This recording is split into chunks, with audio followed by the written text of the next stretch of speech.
Chapter 1134. Schultz didn't know that Chen Guang was up to no good. Instead, he was overjoyed. He felt that God had opened his eyes. Of course, he knew about the response from the headquarters. This was good news for him. Even though he had been fired, as long as he could get rid of the racial discrimination charge, it wouldn't affect his future. As for the truth about the overselling incident, that wasn't important. This was a well-known secret in the airline industry. American Airlines had been attacked more than once because of this incident, but it didn't cause much of a stir. In fact, in Schultz's eyes, Officer Jack's Glock misfiring wasn't a big deal. Even though everyone knew that Jack must have had my support if he dared to pull out his gun, I didn't tell him to shoot over the phone. I can also check the phone records. Also, his Glock did misfire, he didn't intentionally shoot. In the United States, it was common for police officers to point their guns at suspects or even passers-by. However, this time, they happened to run into a celebrity, which made the situation more complicated. As long as they didn't admit to racial discrimination, everything could be controlled. Even though American Airlines couldn't run away with compensation, the airline company wasn't short on money, and neither was his father. Even though Chen Guang was asking for a lot of money, he could still afford it. He had Baker Law Firm, and American Airlines also had a large law firm that they had long-term cooperation with. As long as they didn't care about racial discrimination, the impact on the company was still acceptable.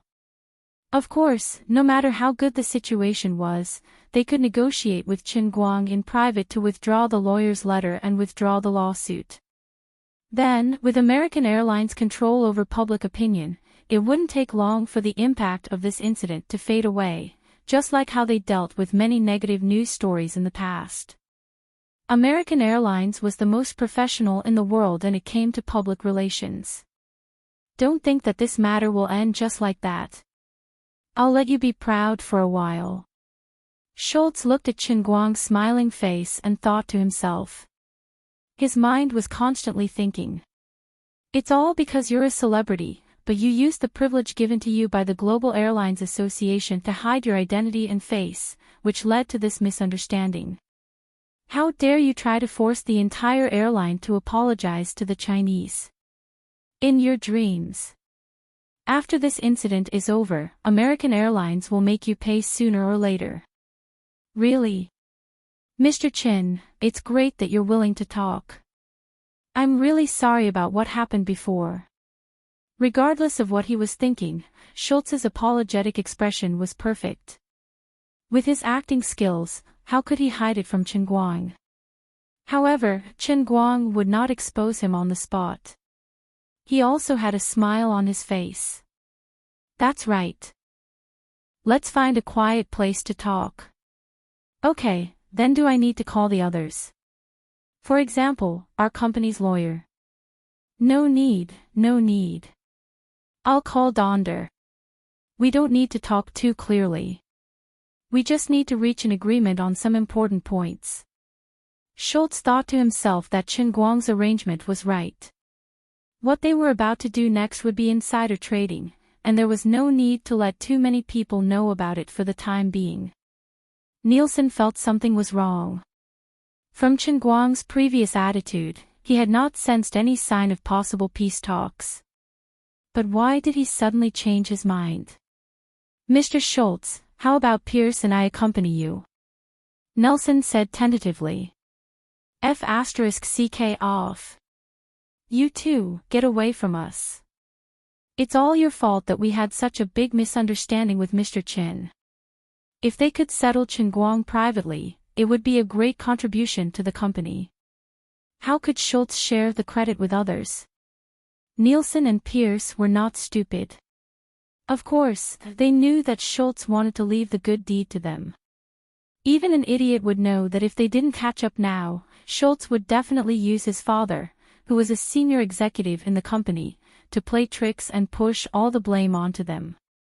No, Mr. Schultz, we're also involved in this incident. We also want to apologize to Mr. Chen. Nielsen decisively followed Schultz.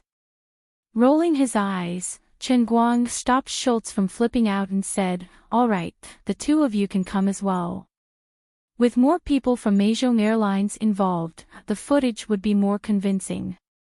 About 10 minutes later, Nielsen and Pierce were scared out of their wits. They stared blankly at Schultz, who was telling them all kinds of things with a serious face. There was only one thought in their minds. It's over, it's all over this time. Oversold. Come on, how could it be oversold? That's just an excuse we use to fool fools. Only fools will believe it. The entire North American airline industry knows that this is the conventional rule. Real oversold passengers can't even get on the plane. This time, it's just 4 American Airlines employees who decided to travel to Sichuan province of China. They seem to be planning to go to Zhuhaigu in China. Yes, Zhuhaigu. Schultz said with delight under the dumbfounded gazes of the other two. But this was not the end. He changed the subject again. This is not a very strange phenomenon in the entire airline industry. Our employees should be so noble, especially compared with the Chinese, who are like bugs. Of course we are nobler. Also, it's not a ridiculous random draw at all. What if we get a white man? What if we get a big shot? We usually call the name directly. If there's a Chinese, we pick a Chinese.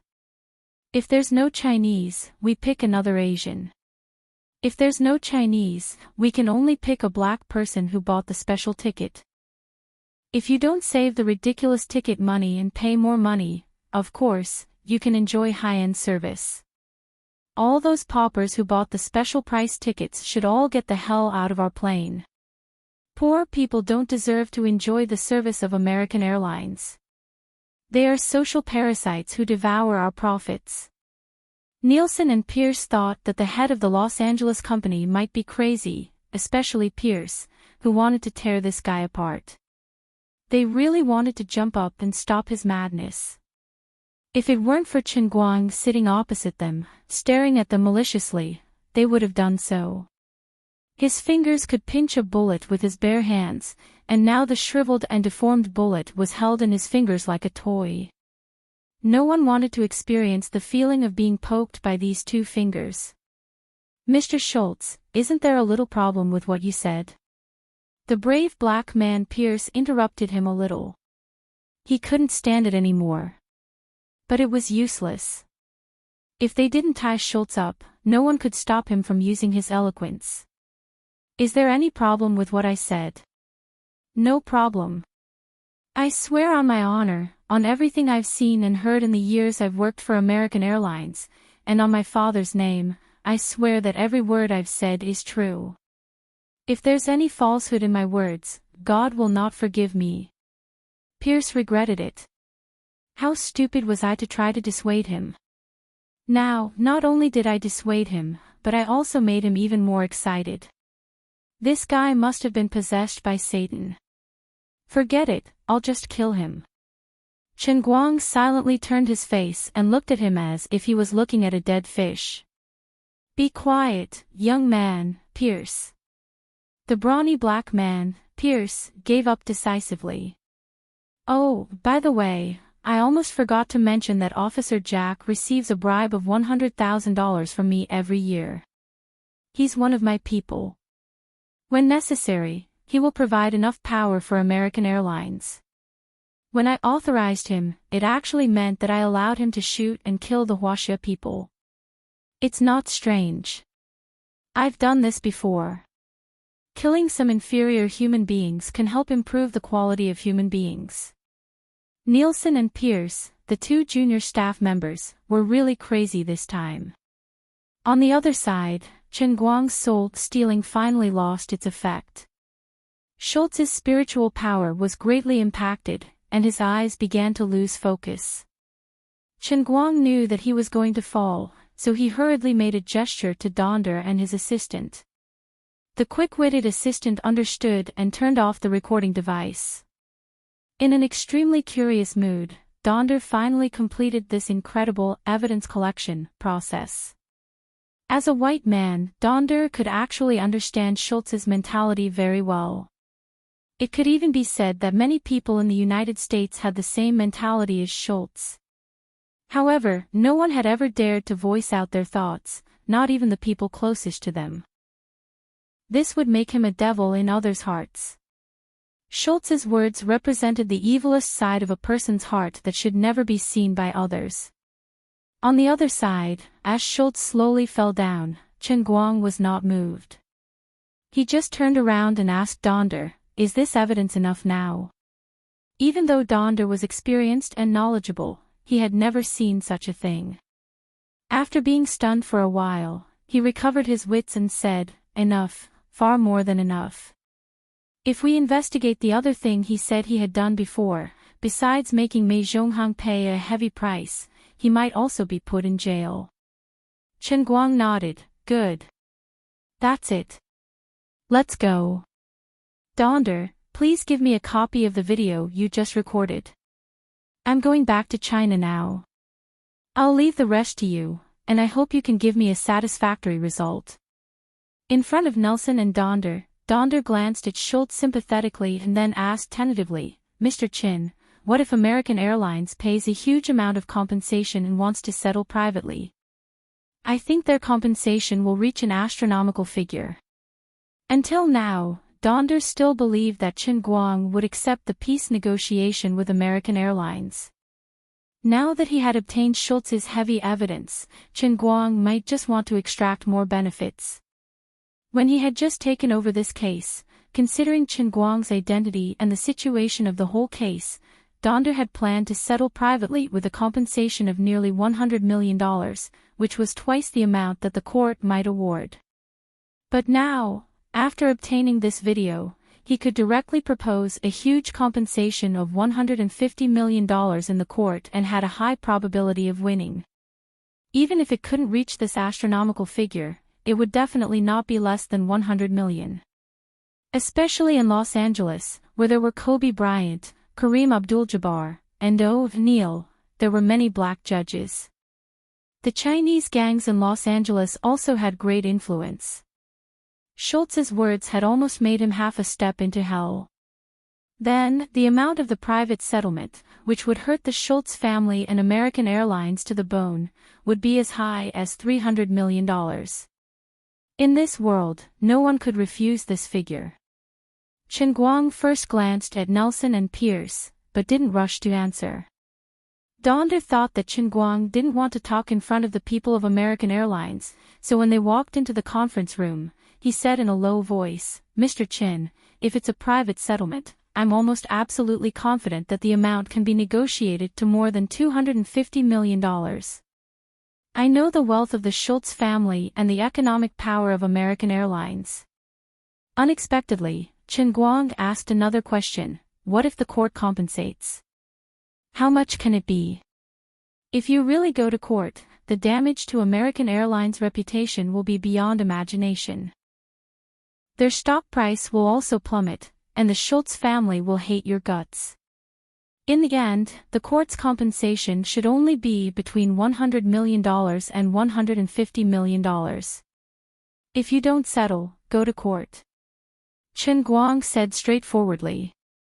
"Okay." Lawyer Donder responded subconsciously, and then suddenly reacted, "What? No settlement?" Chen Guang nodded, "Yes, no settlement, go to court. But the compensation will be..." Chen Guang waved his hand, "Who doesn't love money? But the difference of more than $100 million is nothing to me.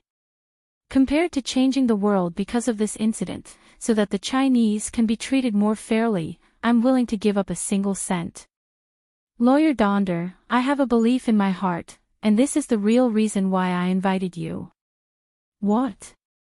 "I want the racists to pay the real price, the more painful, the better. I want people of all colors to be treated fairly. I want all the unfairness in the world to be fair. I want the rich to be merciful. I want the poor to be able to live with dignity. This is the fundamental reason why I want to make it big this time."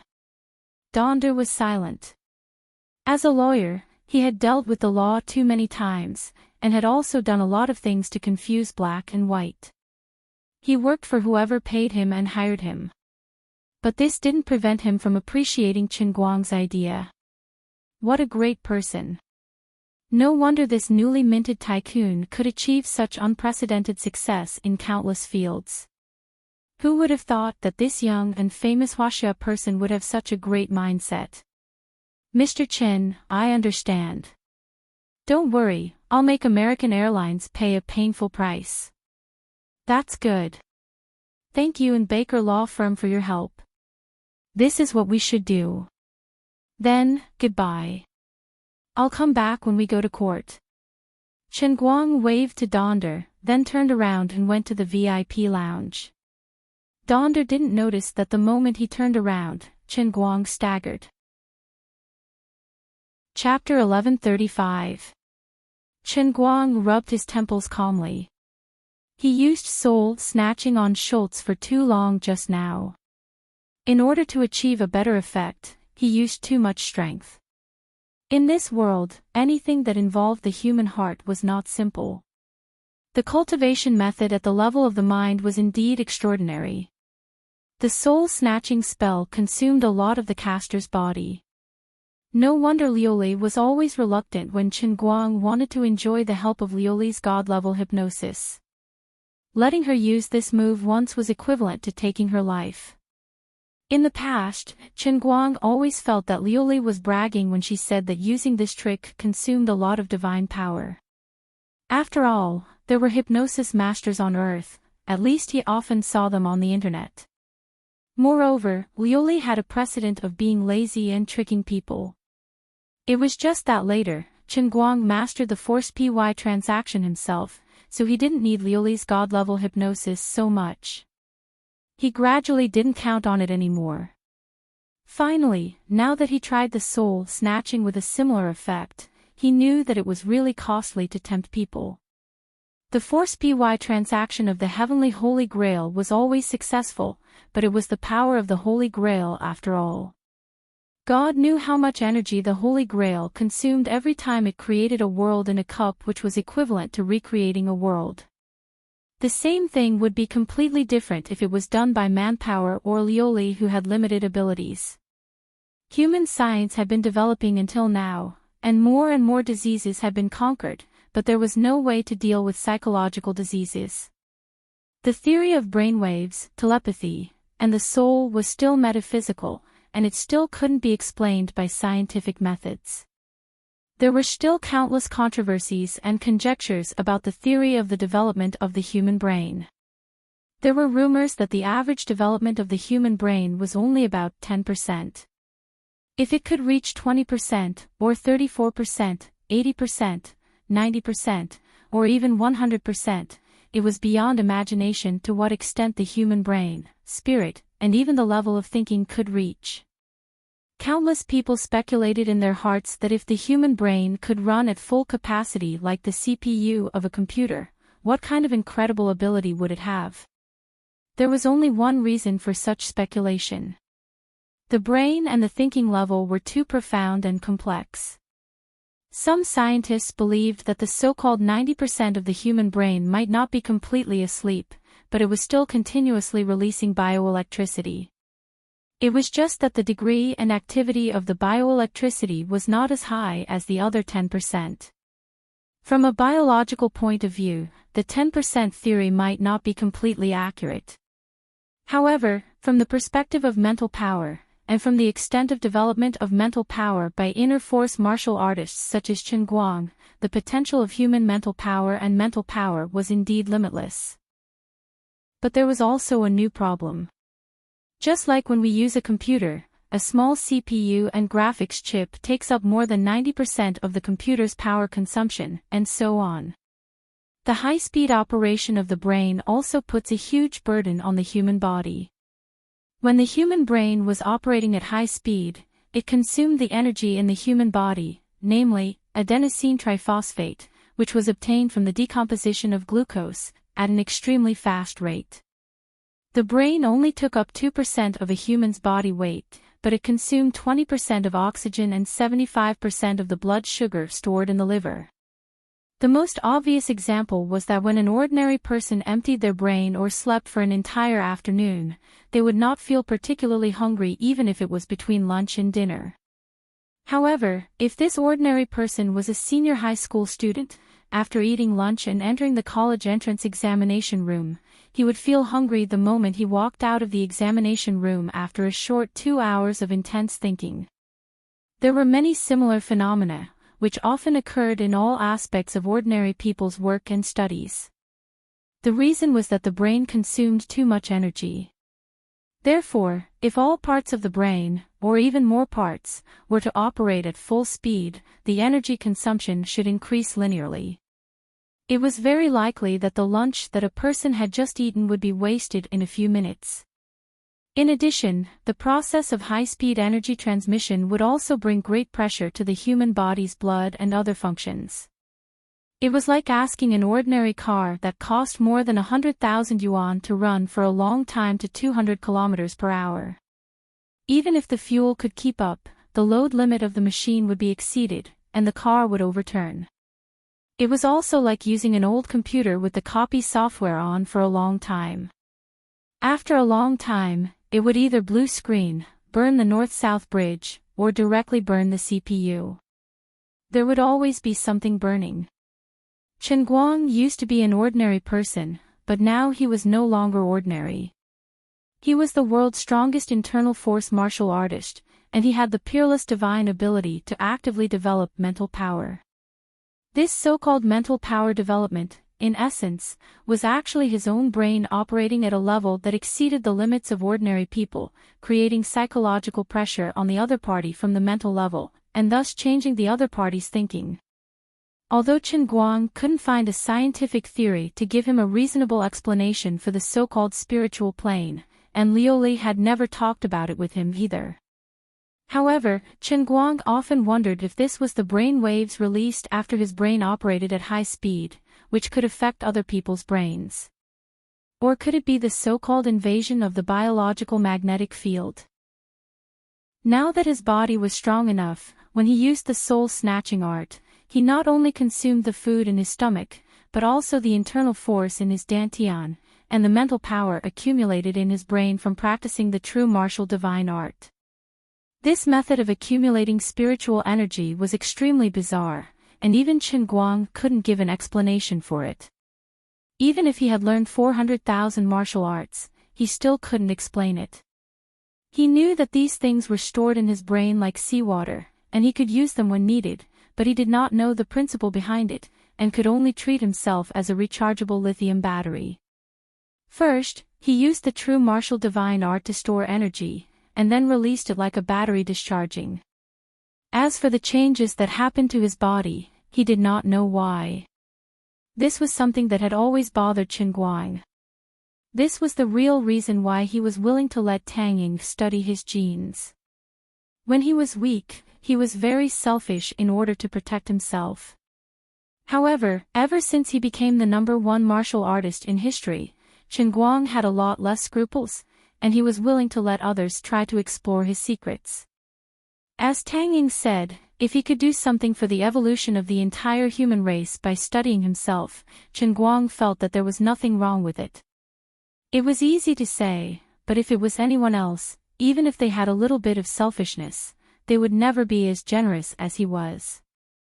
Chen Guang felt that no matter what the future held, no matter how high he could stand after he became the owner of the Holy Grail, and no matter if he could really survive the Holy Grail's test forever, he was still alive, and he would do as much as he could. Now that he had such power and stood at such a high level, he should do more. Even if he died in the 3,000 worlds of trials, he would not have too many regrets if he could leave something for the world before he died. This was the reason why Chen Guang was trying to get involved in the environmental protection industry, and also why he wanted to eliminate racial discrimination and improve the status of the Chinese people through the American Airlines incident.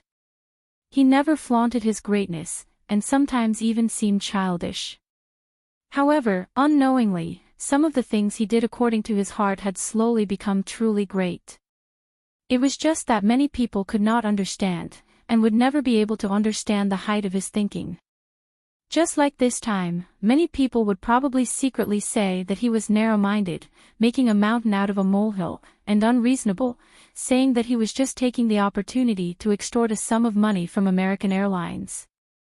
However, what was particularly awkward about Qin Guang was that although he had a good reputation, he did not like to explain it to others. Perhaps, even he himself did not know what kind of height he was standing at. He was still immersed in his own deceit. After all, in a sense, it was because of him that the whole world, the whole universe, was about to be dragged down with him. He was also carrying a huge debt of faith points that he could not pay back at all. He was busy trying to survive, and in the process, he tried to do as much as he could. He did not want to admit his fear, but in fact, he hoped that if he failed, he, Qin Guang, would not have come to this world for nothing. He did not acknowledge the worldview of those old men like Lin Jingwei's grandfather. Those people's theory of ruling a country was like being a chef did not fit his personality. He had his own worldview. He was trying to make the world a better place through his own hands and power. Now, there were signs that things were going to get worse, but this was not something he could control. He could only brace himself and wait for that day to come, and before that, quickly make himself stronger. Passing the world within a cup would make him stronger. Obtaining a divine statue would make him stronger. Increasing the production of faith would also make him stronger. Continuously absorbing the earth elemental energy floating in the air would also make him stronger. Doing some things to increase his reputation in the world, or even simply paying off his faith debt, were all ways for him to become stronger. In this aspect, it had to be said that Lin Jingwei had an inconceivable vision and passion. He knew Qin Guang's personality too well. To put it simply, the more capable he was, the more he wanted to do for the world. This could be said to be stupid or childish, but it was also the most charming part of Qin Guang. Like this time, in order to give Mei Zhongheng a head-on blow, he even used a move that he had never used on anyone before. With his current skills and realm, using it on an ordinary person once already made him feel as though his brain had been hollowed out. This feeling was like a person who had no tolerance for alcohol but had drunk 2 tails of wine. Mother, I'm going to complain. Those hypnotists on television are all F***king liars. They're all liars. In fact, Qin Guang had misunderstood hypnosis. Real hypnosis basically led the subject into a state of self-hypnosis through a long period of psychological suggestion, slowly awakening the inner consciousness under the surface consciousness, and then achieving the effect of a strong illusion. However, Qin Guang and Lu Li's god-level hypnosis was very simple and crude in nature. Through super strong mental pressure, they could forcibly influence the thoughts of others for a short period of time. This was essentially different from real hypnosis. How's it going? What's wrong? Are you okay? Seeing Qin Guang walk back unsteadily, Tang Ying was shocked when she saw Qin Guang's pale face and asked hurriedly. Qin Guang waved his hand. I'm fine, I'm fine. Let's get on the plane and get ready to go back. I'm a little tired. 10 minutes later, the moment they got on the plane, Qin Guang tilted his head and fell asleep on Tang Ying's shoulder. There were no other passengers in the cabin of the plane. After delivering coffee and lunch to Qin Guang, the flight attendants of China Airlines restrained the impulse to ask him for his autograph when they saw that Qin Guang was resting. Thus, they turned around and left silently, leaving the entire cabin to Qin Guang and Lu Li. On the other side, after returning to the Los Angeles headquarters of his firm, Donder decided to directly release the video of Schultz that he had recorded before. Since Qin Guang didn't want to negotiate and only wanted to go to court. In that case, there was no need to hide this most important piece of evidence. If he directly released it, he would have an overwhelming advantage in public opinion and give Mei Zhongheng a fatal blow. That night, with the announcement and crazy dissemination of this video, Mei Zhonghang suffered the most serious head-on blow in its history. Today, after the news broke out in the afternoon, the stock of American Airlines experienced a brief plunge. It almost fell to the trading limit of the stock market. Undoubtedly, when the Nasdaq stock market reopens tomorrow morning, Mei Zhonghang's stock would fall to the trading halt in a few minutes.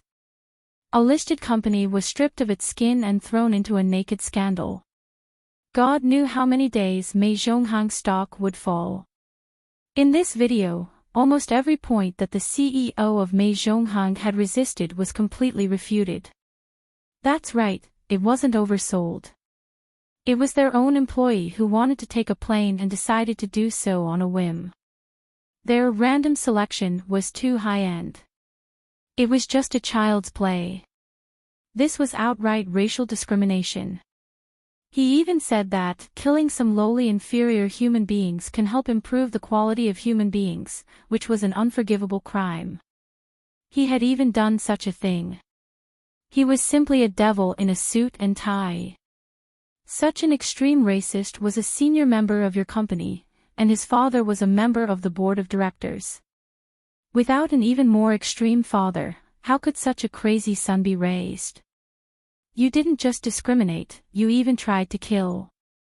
Your company was standing on the opposite side of all human beings. That night, the unprecedented national boycott came so abruptly. Schultz's terrible remarks were even unacceptable to Europeans and Americans, not to mention the Asians who had been discriminated against in Europe and the United States for many years, especially in the face of the airlines. Of course, the black people, who were becoming more and more influential in America, wouldn't let them go. This situation caught everyone in Mei Zhonghang by surprise. The CEO of Mei Zhonghang tried frantically to contact Chen Guang, but he couldn't get through. He then contacted Donder, but Donder still didn't show any signs of negotiation. Idiot. This was a problem that could have been solved in private, but because of your arrogance, it caused this unmanageable outcome. You could have just apologized to the Chinese people. Now, it's over, it's all over. Schultz, your son is a devil. He must pay the price, and you must pay the price too. At the board meeting that was held that night, the CEO was scolded by the board of directors. Old Schultz was in a miserable situation, and he didn't know what to do. But Chen Guang didn't care how his decision would affect Mei Zhonghang. He was still lying on the plane, leaning on Tang Ying's thigh and sleeping soundly. In fact, his current position was a bit awkward, and it was certainly not as comfortable as lying down on the chair. But if he let go of this legitimate opportunity to take advantage of Tang Ying, then he wouldn't be Chen Guang. At this time, he was sleeping soundly. He didn't know that the outside world was shaking violently because of this night's uproar, and some unexpected changes had taken place. Outside, with a series of disturbances, dozens of videos of Chen Guang catching bullets with his bare hands once again swept the world. Previously, the other passengers on the plane had recorded the process of him catching bullets with his bare hands from various angles. Because everything happened too fast, ordinary mobile phones couldn't capture the whole process as clearly as high-speed cameras, but the scene of the bullet's complete deformation was extremely clear. Countless people kept speculating in their hearts, what kind of a pair of fingers could actually clamp a Glock bullet so tightly? How fast did Chen Guang's reaction speed have to be able to catch the bullet in such an awkward position at that critical moment? Is he still human? In just a few hours, Chen Guang's name and his two invincible fingers of God, which made many women go crazy, completely blew up the screen, and attracted the attention of everyone in the world. Because of this incident, the number of people who knew Chen Guang's name instantly multiplied from 1 billion, 2 billion, 3 billion. The exact number couldn't be calculated, but it didn't matter. Regardless of whether it was in Huaxia or abroad, as long as there was the internet or television news, anyone could tell that there was a Huaxia person called Chen Guang. Eliminating discrimination might still be a long-term problem in the world, but it was precisely because of the heavy responsibility that this matter had become politically correct in the world. For a long time, Chen Guang had been accumulating his own fame, proving himself in various fields, and gaining more people's recognition. He had been accumulating his fame bit by bit, waiting for the day when he would become famous.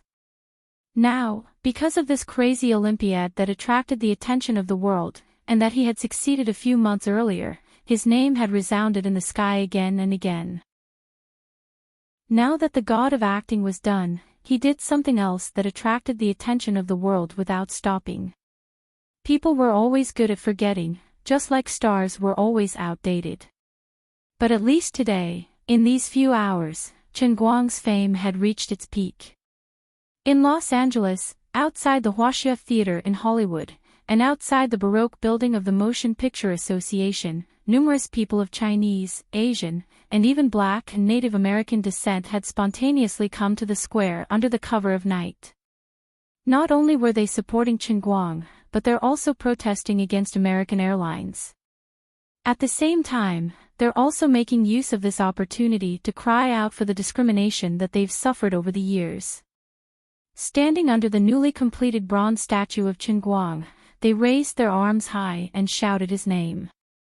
They loudly repeated what Chen Guang had said to Donder, the lawyer, and what Donder had said at the press conference just now. May people of all colors be treated fairly. May all the unfairness in the world become fair. Standing in front of the bronze statue of Chen Guang, which represented the end of acting, people who had suffered discrimination and indifference in life had unknowingly become fanatics with this fanatical atmosphere.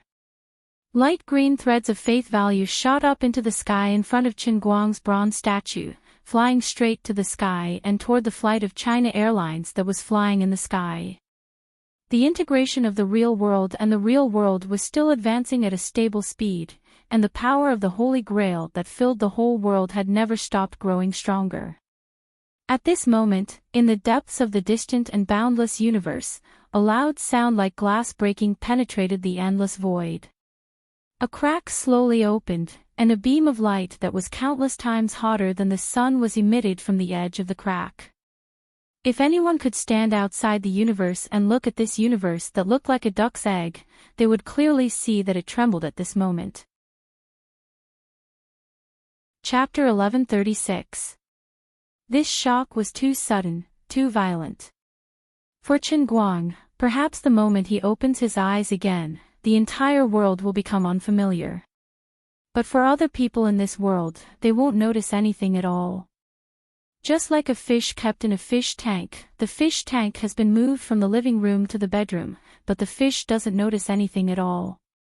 Humans laugh at fish for only having 7 seconds of memory, but they don't know that their so-called long lives may not even be as long as 7 seconds in the eyes of the gods. Or in other words, all living creatures in the universe are like fish in a fish tank. The universe was like a huge fish tank. Chen Guang used to sympathize with the ordinary people in the transient sea.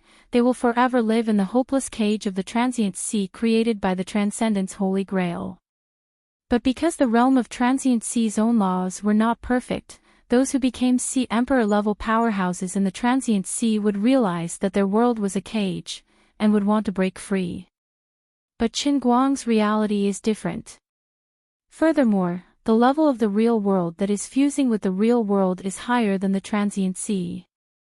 Simply put, the transient sea is only the 8th level of the Transcendent's Holy Grail, while the real world is one of the highest level special worlds in the Transcendent's Holy Grail. Its rules and worldview are perfect, even flawless, unlike the transient sea which has many loopholes.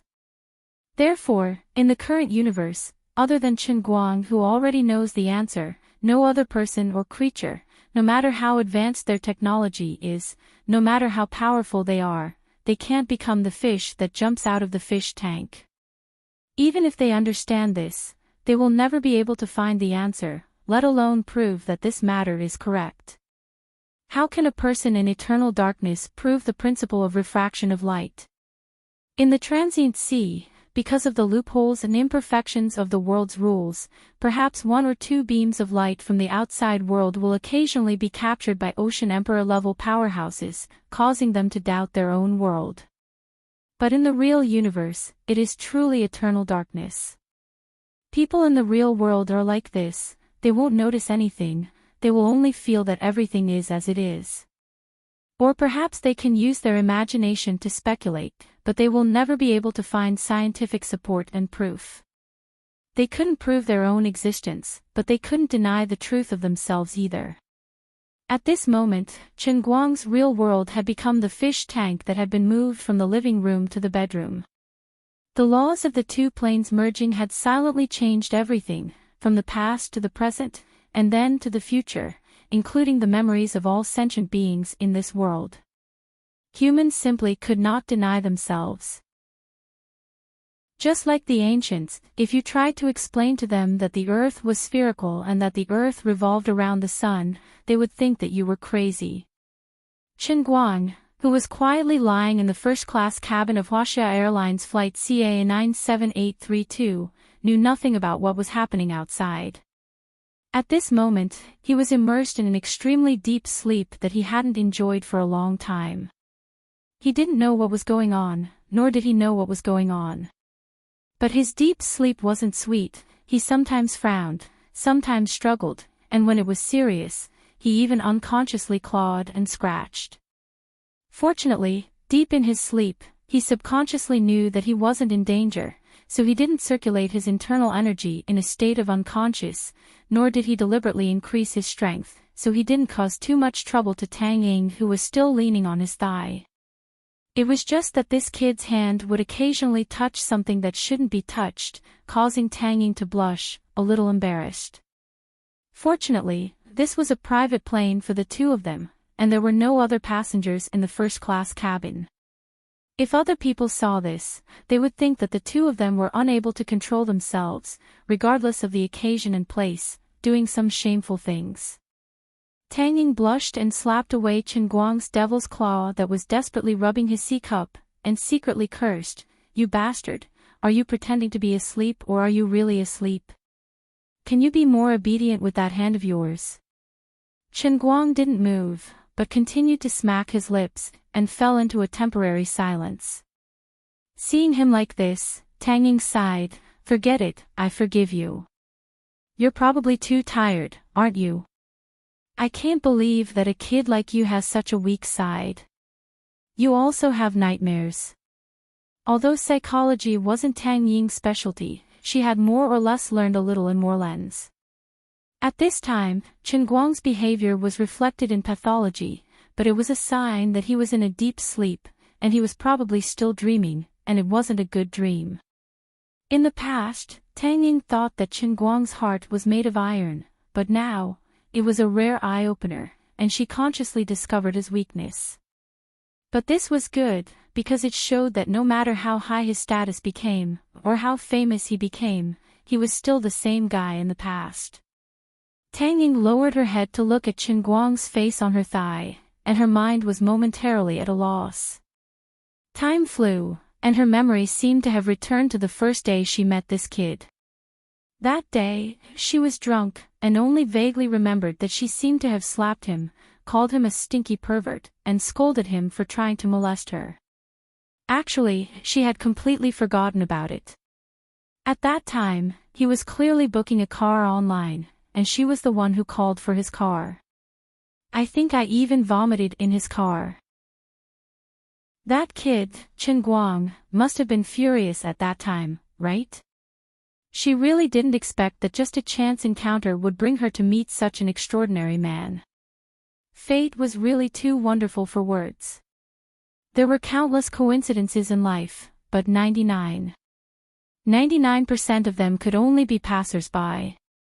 Every 10,000 coincidences, there would only be one acquaintance, and every 100 acquaintances, there would only be one friend. Out of 100 ordinary friends, only one could become a bosom friend. To be able to meet this kid, Chen Guang, was really 8 lifetimes of bad luck. Tang Ying's face still hung a warm smile, and her eyes were filled with warmth. It was obvious that she was thinking that even if there was no real possibility between her and Chen Guang, to be able to become a companion in scientific research and in the journey of life, wasn't it a kind of happiness?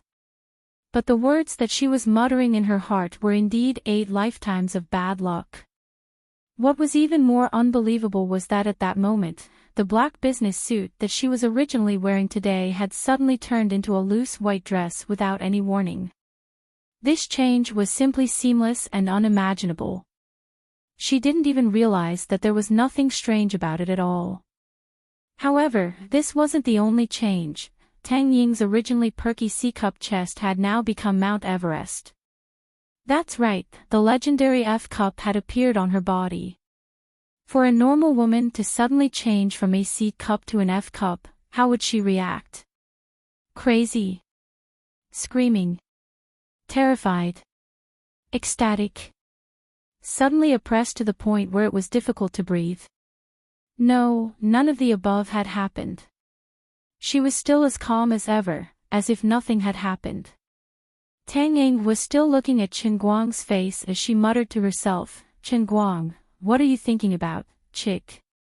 As she spoke, Chen Guang finally opened his eyes slowly. He was in a daze for a few seconds before he abruptly sat up straight and shook his head frantically. Chen Guang's face was pale.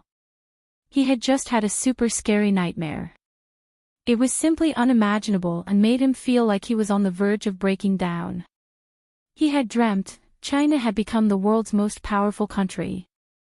It had become his impression of America, the world's policeman who interfered with the political ecology of other countries. Well, this was a good thing. However, the thing that Chen Guang couldn't accept the most were the other small things. That's right, it was the small things that were everywhere in life. For example, he was clearly in the first-class cabin, but the ticket stated that he was in the luggage compartment. The first-class cabin had become the luggage compartment. And the real luggage compartment, of course, didn't have a ticket, but the flight attendant said that it was the first-class cabin. But this wasn't enough for him to break down. Driving in China had become driving on the left, while the steering wheel in China was on the right. Men weren't called Mr., but Miss or Sister. Day wasn't called day, but night. The sun wasn't called sun, but moon. Oh right, on the plane that he was on now, the plane was called a train, and the ticket wasn't a plane ticket, but a train ticket. Basically, all the antonyms that could be thought of in life had become the opposite.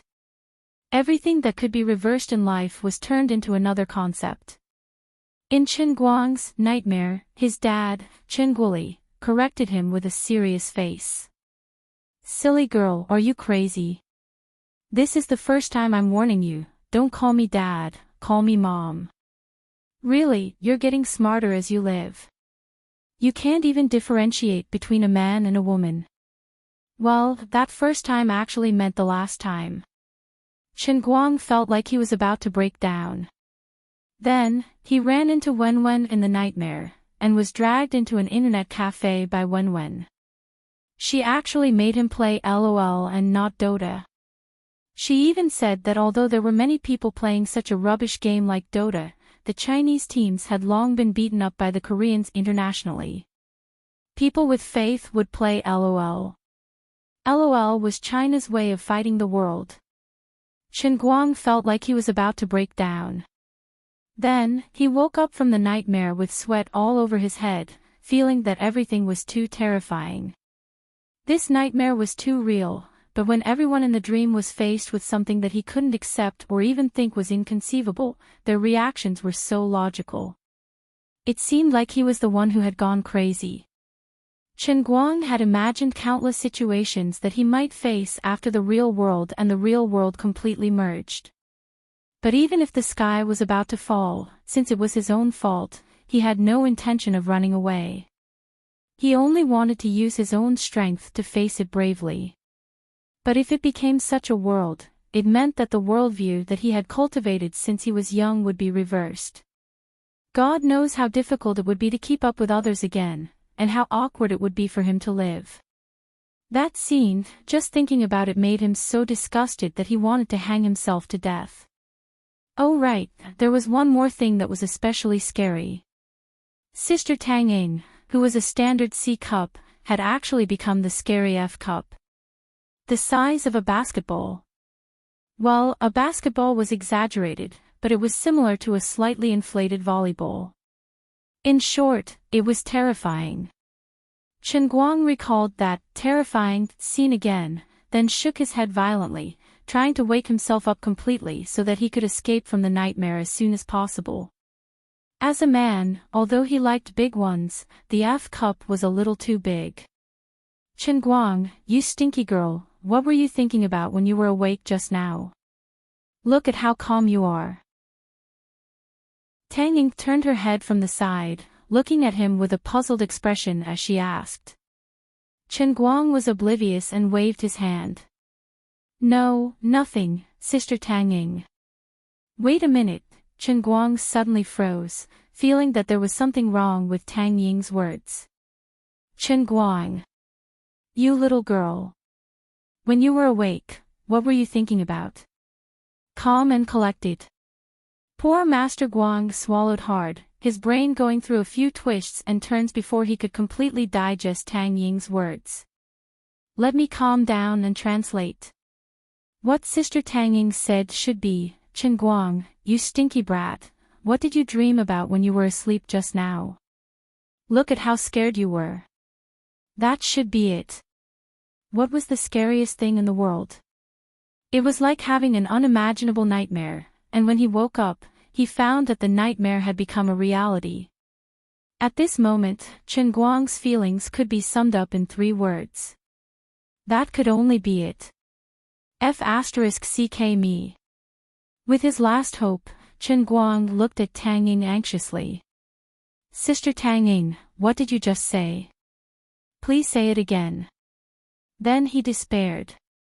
On one hand, Tang Ying slapped him hard on the head, angrily rebuking, You're awake now, aren't you? Call me Brother Tang Ying. I'm such a handsome young man, don't you feel disgusted if you call me Sister Tang Ying? Wake up your ass, you're clearly in a daze from sleep. No, I'm not in a daze either. I'm very awake now. I've never been this awake in my life. On the other hand, Chen Guang saw the 2 terrifying F-cups the size of papayas swaying in front of her chest when Tang Ying slapped him. She really became an F-cup. Oh right, the black suit she was wearing previously had now turned into a white dress. Chen Guang despaired. What I just had wasn't a dream, it was all F*king real.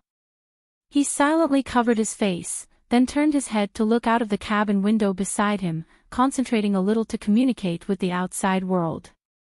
At this moment, he finally realized that the power of the Holy Grail between heaven and earth was at least several times denser than before he fell asleep.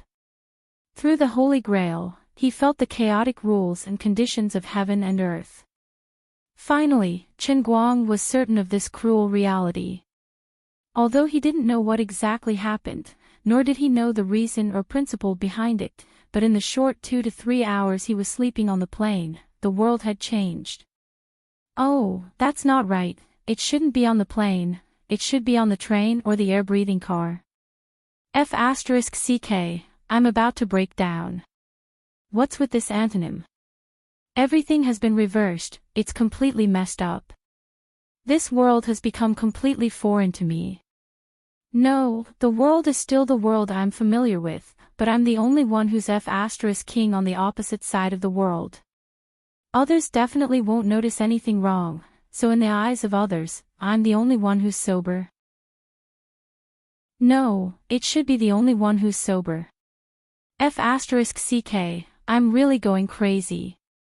Chen Guang couldn't help but stare straight at Tang Ying's F-cup, then yelled, F*ck. I'm going crazy. Tang Ying was startled by his furious expression. Chen Chick, why are you suddenly so happy? Don't be like that, forget it, just call me Sister Tang Ying, really. Chen Guang's face was covered in tears. I'm happy, I'm angry, you're all over my face. Brother Tang. I'm not angry, oh no, I'm not happy. I'm just too confused. Oh no, too awake.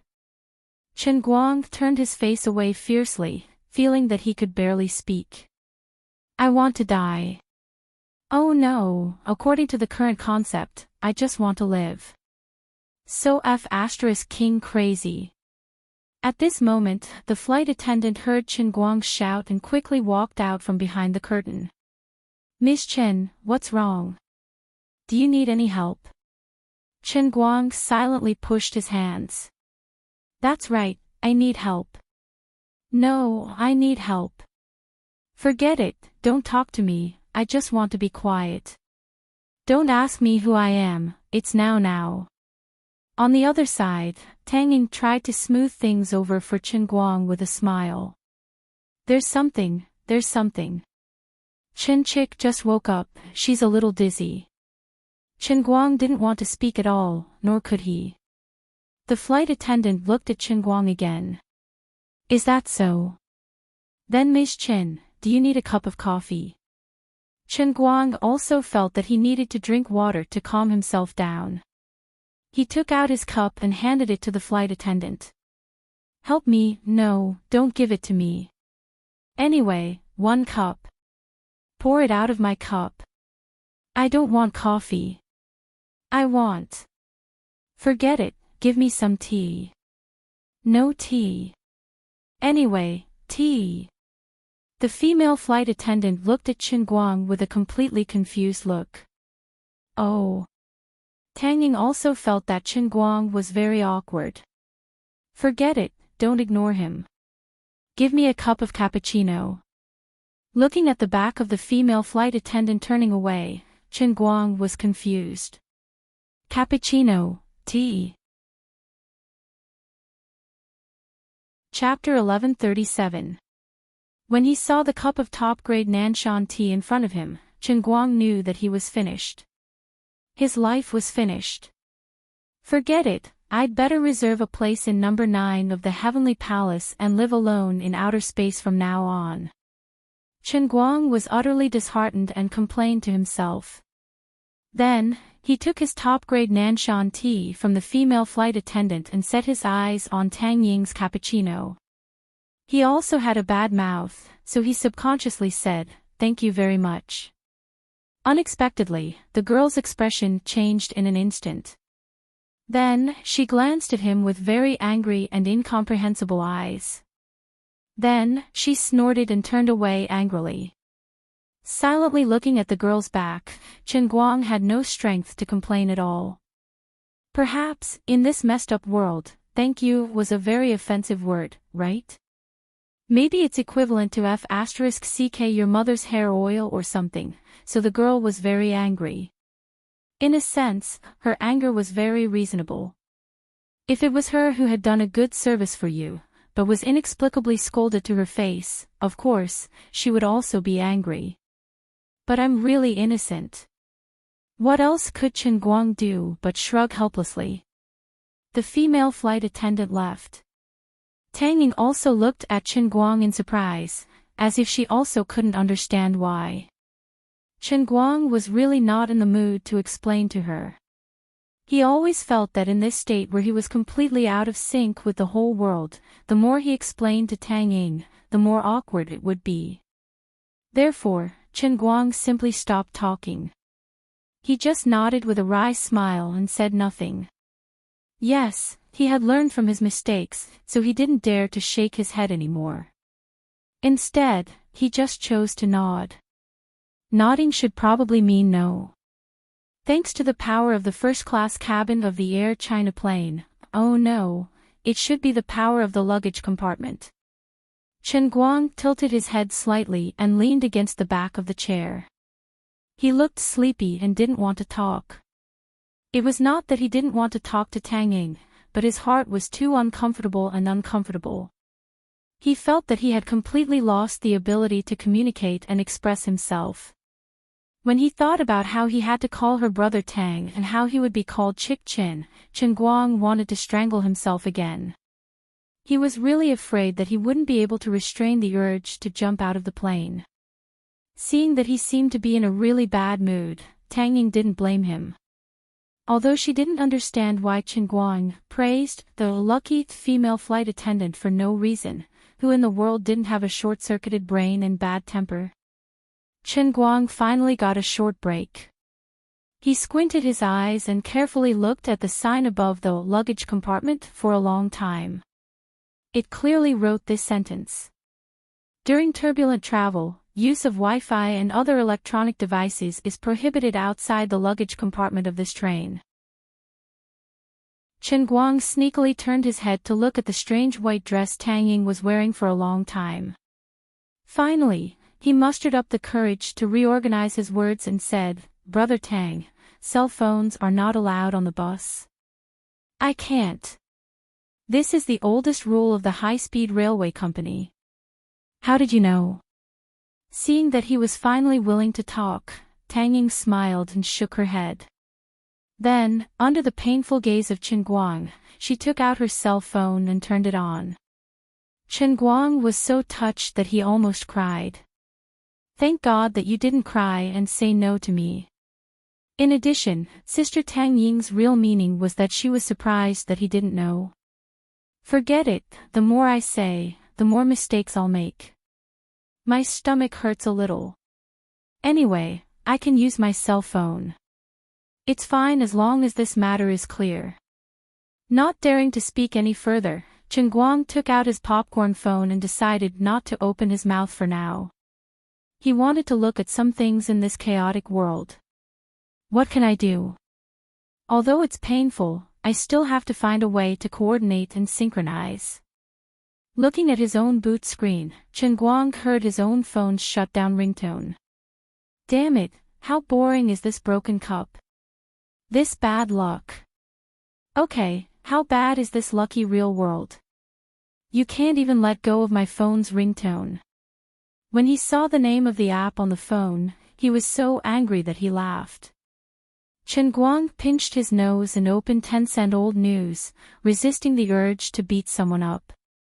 By the way, next to Tencent Old News, the app he often looked at had also become Zhongdian foreign language website, My Poor Chidian Chinese. 10 minutes later, Chen Guang finally broke down. You may not believe it, but I really want to synchronize with this world, but it's 2F** difficult. He threw his cell phone aside and looked like he had nothing left to live for.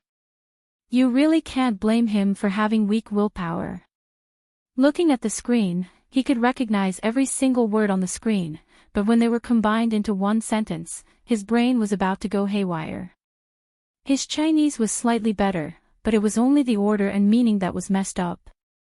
He tried to look at the Latin news, but this time, he felt that he shouldn't call himself the #1 language master in history, but the #1 retard in history. Damn, who the hell wants to recognize these foreign languages whose alphabetical order is reversed? Tang Ying saw that he didn't feel right, and his whole body was uncomfortable. She couldn't help but turn around and pat his shoulder. What's wrong with you? Are you okay? Chen Guang wanted to nod, but immediately reacted and shook his head. I'm fine. Tang Ying looked like she couldn't understand. She couldn't figure out what was happening to Chen Guang. Forget it. Are you thinking about healthy things in your brain? He didn't know what Tang Ying's mind was thinking about. Maybe Chen Guang's abnormal behavior was taken as some kind of very strange hint. Tang Ying even felt that his personality had become grumpy, perhaps because his hints were not being responded to. At this moment, how could Chen Guang be thinking about something healthy, or unhealthy, as Tang Ying had imagined? This time, he forgot again and shook his head violently. No. What are you talking about? Don't talk nonsense. As soon as the words left his mouth, Chen Guang saw Tang Ying's immediately seductive expression and knew that he was in trouble. She seemed to have completely misunderstood him. Sure enough, Tang Ying suddenly glanced at the flight attendant's lounge like a thief. Then, she bashfully leaned against him, as if she was enjoying the thrill, and said, "Slow down, slow down." Chen Guang, who was tragically ambushed, stiffened. He didn't know how to deal with the situation at all. He forced himself to calm down and think about it. It was obvious that Brother Tang had been buffed by the double research mode and bold and unrestrained mode. Alright, now that he thought about it, he was on a plane. If he could take a sample, it would be pretty cool. With his keen senses as the strongest martial artist in history, he should be able to guard against the flight attendants without worrying about being seen through. As for the camera over there, it wouldn't be too much of a problem under the cover of the luggage compartment. However, there was one thing that he couldn't be sure of. If the whole world had been turned upside down, then the question was, should he take a sample from Brother Tang, or should Brother Tang take a sample from him? Chen Guang was hesitating whether to take off his pants or not. On the other side, Tang Ying had inexplicably dug out a jar from her bag. That's right, it was a jar. And it was from Chen Guang's own bag. When Chen Guang saw this scene, he immediately understood what was going on. Damn, the heavenly holy grail was really boring. Not only did it not let go of his ringtone, it even forcefully reversed the identity between him and Brother Tang. She had become the guinea pig to be sampled, and he had replaced her identity as the biomedical scientist who was going to take a sample from her body. Although Shi Yan didn't know if the Holy Grail and their identities in the outside world had been reversed, at this moment, Shi Yan swiftly pulled up her long skirt and pushed her underwear beneath her high heels. Then, she picked it up and stuffed it under her buttocks. She then turned to look at Shi Yan with an excited and expectant expression, saying, "Slow down. Don't come." Seeing Tang Ying, Chen Guang really couldn't say a word.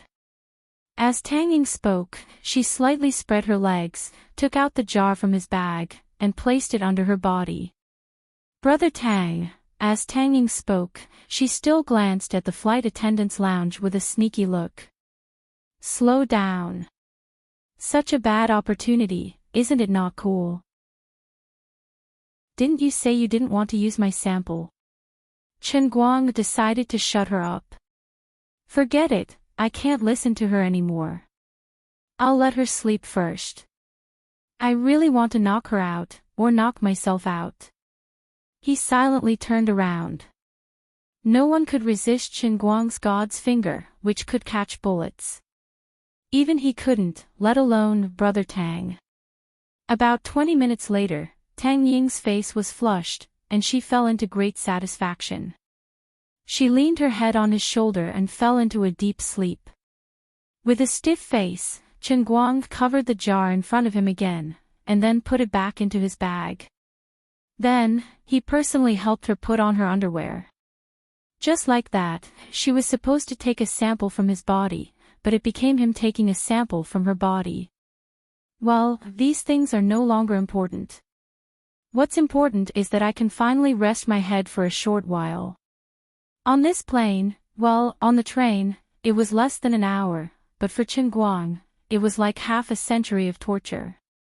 Looking at Tang Ying who was sleeping soundly, Chen Guang let out a long sigh of relief. He was so tired.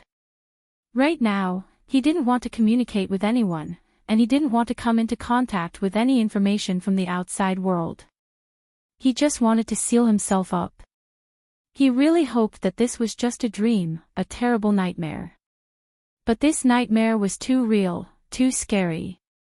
Chen Guang also leaned his head on Tang Ying's head, and gently placed his hand on Brother Tang's F-cup. This touch, it can't be fake. He pinched his thigh fiercely again. It really hurt. This really isn't a dream. This is too scary. How am I going to live the rest of my life? Chen Guang's mind was filled with confusion, and then he also closed his eyes. He didn't have a good rest because of the soul-snatching spell, and now after a short rest, he was even more tortured. It could be said that he was physically and mentally exhausted. Perhaps it was for the purpose of self-protection, but his subconscious was like self-hypnosis. Chen Guang fell asleep, and when he opened his eyes again, it was already 3 hours later. Chen Guang, wake up, we've reached the 5 capital, wake up quickly. He was shaken awake by Tang Ying. Chen Guang opened his eyes in a daze, and his head still hurt a little. He didn't know if it was because he slept too much, or because he didn't get enough sleep, or the after effects of fainting from before still hadn't passed out. Have we arrived? Chen Guang rubbed his temples, and turned his head to look out the window.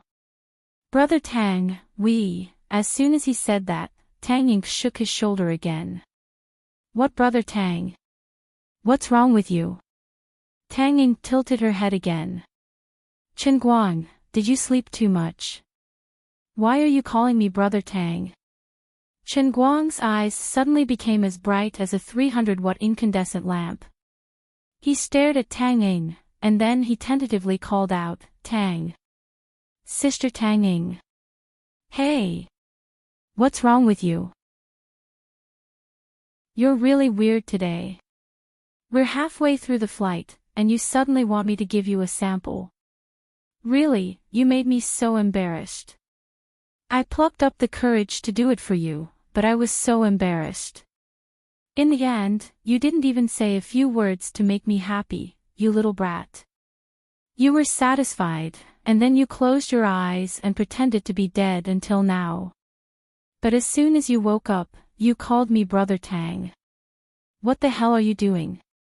Have you been under too much pressure lately? Is there something wrong with your brain? Although I'm not a professional psychologist, I still know a little. Why don't you wait for my meeting today and have a good chat with me, so I can help you? After Tang Ying said that, she pointed to the sky outside the window that was slowly descending. Chen Guang also turned his head to look out the window. He remembered that Tang Ying's original schedule today was supposed to be a meeting with Gokyo University, the Ministry of Science and Technology, and the Provincial Department of Science and Technology. Also, she had clearly misunderstood and thought wrongly on the plane. She had forcefully created the sampling process on the plane, but now it was her who was unable to endure it. But that was not important anymore. Chen Guang felt the density of the power of the Holy Grail and the state of the rules of the world outside. He was so touched that he almost shed 2 lines of tears. The density of the power of the Holy Grail was almost the same as before he boarded the plane last night. The collapsed rules of the world had also unknowingly been completely restored. Restored. Thank God. The world had actually returned to normal. Although Chen Guang did not know what exactly happened, nor did he understand the principle behind it, he felt that it was really great to be able to see the whole world returning to its familiar orbit. It was really great that he did not jump off the plane and commit suicide on impulse. What the hell is cappuccino? Get out of here. Go to hell with the top-grade Nanshan tea. I just want to drink my Westlake Longjing coffee. Damn it, my brain is still a little messed up. As Chen Guang thought about these strange thoughts, he put his hand into his sling bag. That inexplicably wide-mouthed bottle was gone. Thank God. Alright, Chen Guang's mind recalled the particularly charming scene when he gave Brother Tang. No, Sister Tang Ying a sample. His heart was in turmoil. To be honest, that scene was quite pleasurable. He had taken advantage of Sister Tang Ying countless times, but this was the first time he had taken advantage of her unscrupulously and taken advantage of her. Most importantly, in her memory, this did not happen at all. She did not know anything. This was as good as taking advantage of her for free. On the other hand, Tang Ying opened her sling bag in front of him and took out a small test tube. It was filled to the brim with some kind of sticky milky white liquid. She complained, "You're not bad, you brat. You didn't do anything bad in America this time. This stock is quite rich, it's enough for me to use for a few months. Chen Guang stared in silence. The heavenly Holy Grail was too awesome. It even swapped out two completely different liquids. Oh right, Sister Tang Ying's clothes and her F-cup were restored too. The signboard on the cabin aisle was restored too. During stable flight, the use of Wi-Fi and electronic devices is allowed in the first-class cabin of this flight. Everything was back on track. The laws of this world that had been changed were so tough that they were unreasonable.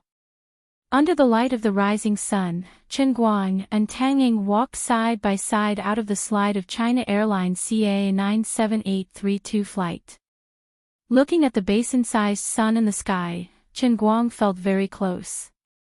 Ah! I praise you. The sun. I praise you, not the moon. Tang Ying smacked his head from behind. You've slept too much. You idiot. Chen Guang scratched his head. Hee hee, no one could understand the emotion in his heart. After sending Tang Ying to Gokyo University Medical College, Chen Guang found a coffee shop alone and held a cup in his hand. He could not hold back his curiosity and focused on the world in the cup. He really wanted to ask Liu Li what was going on in that messed up world. Chapter 1138. Your Excellency Liu Li, I'm not joking. I really need an explanation. Standing at the center of the city, Chen Guang locked his brows together as he looked at Liu Li. Liu Li sat in front of her ATM and stared at the desktop in front of her. There was no telling what was on her mind, but she seemed to be very focused.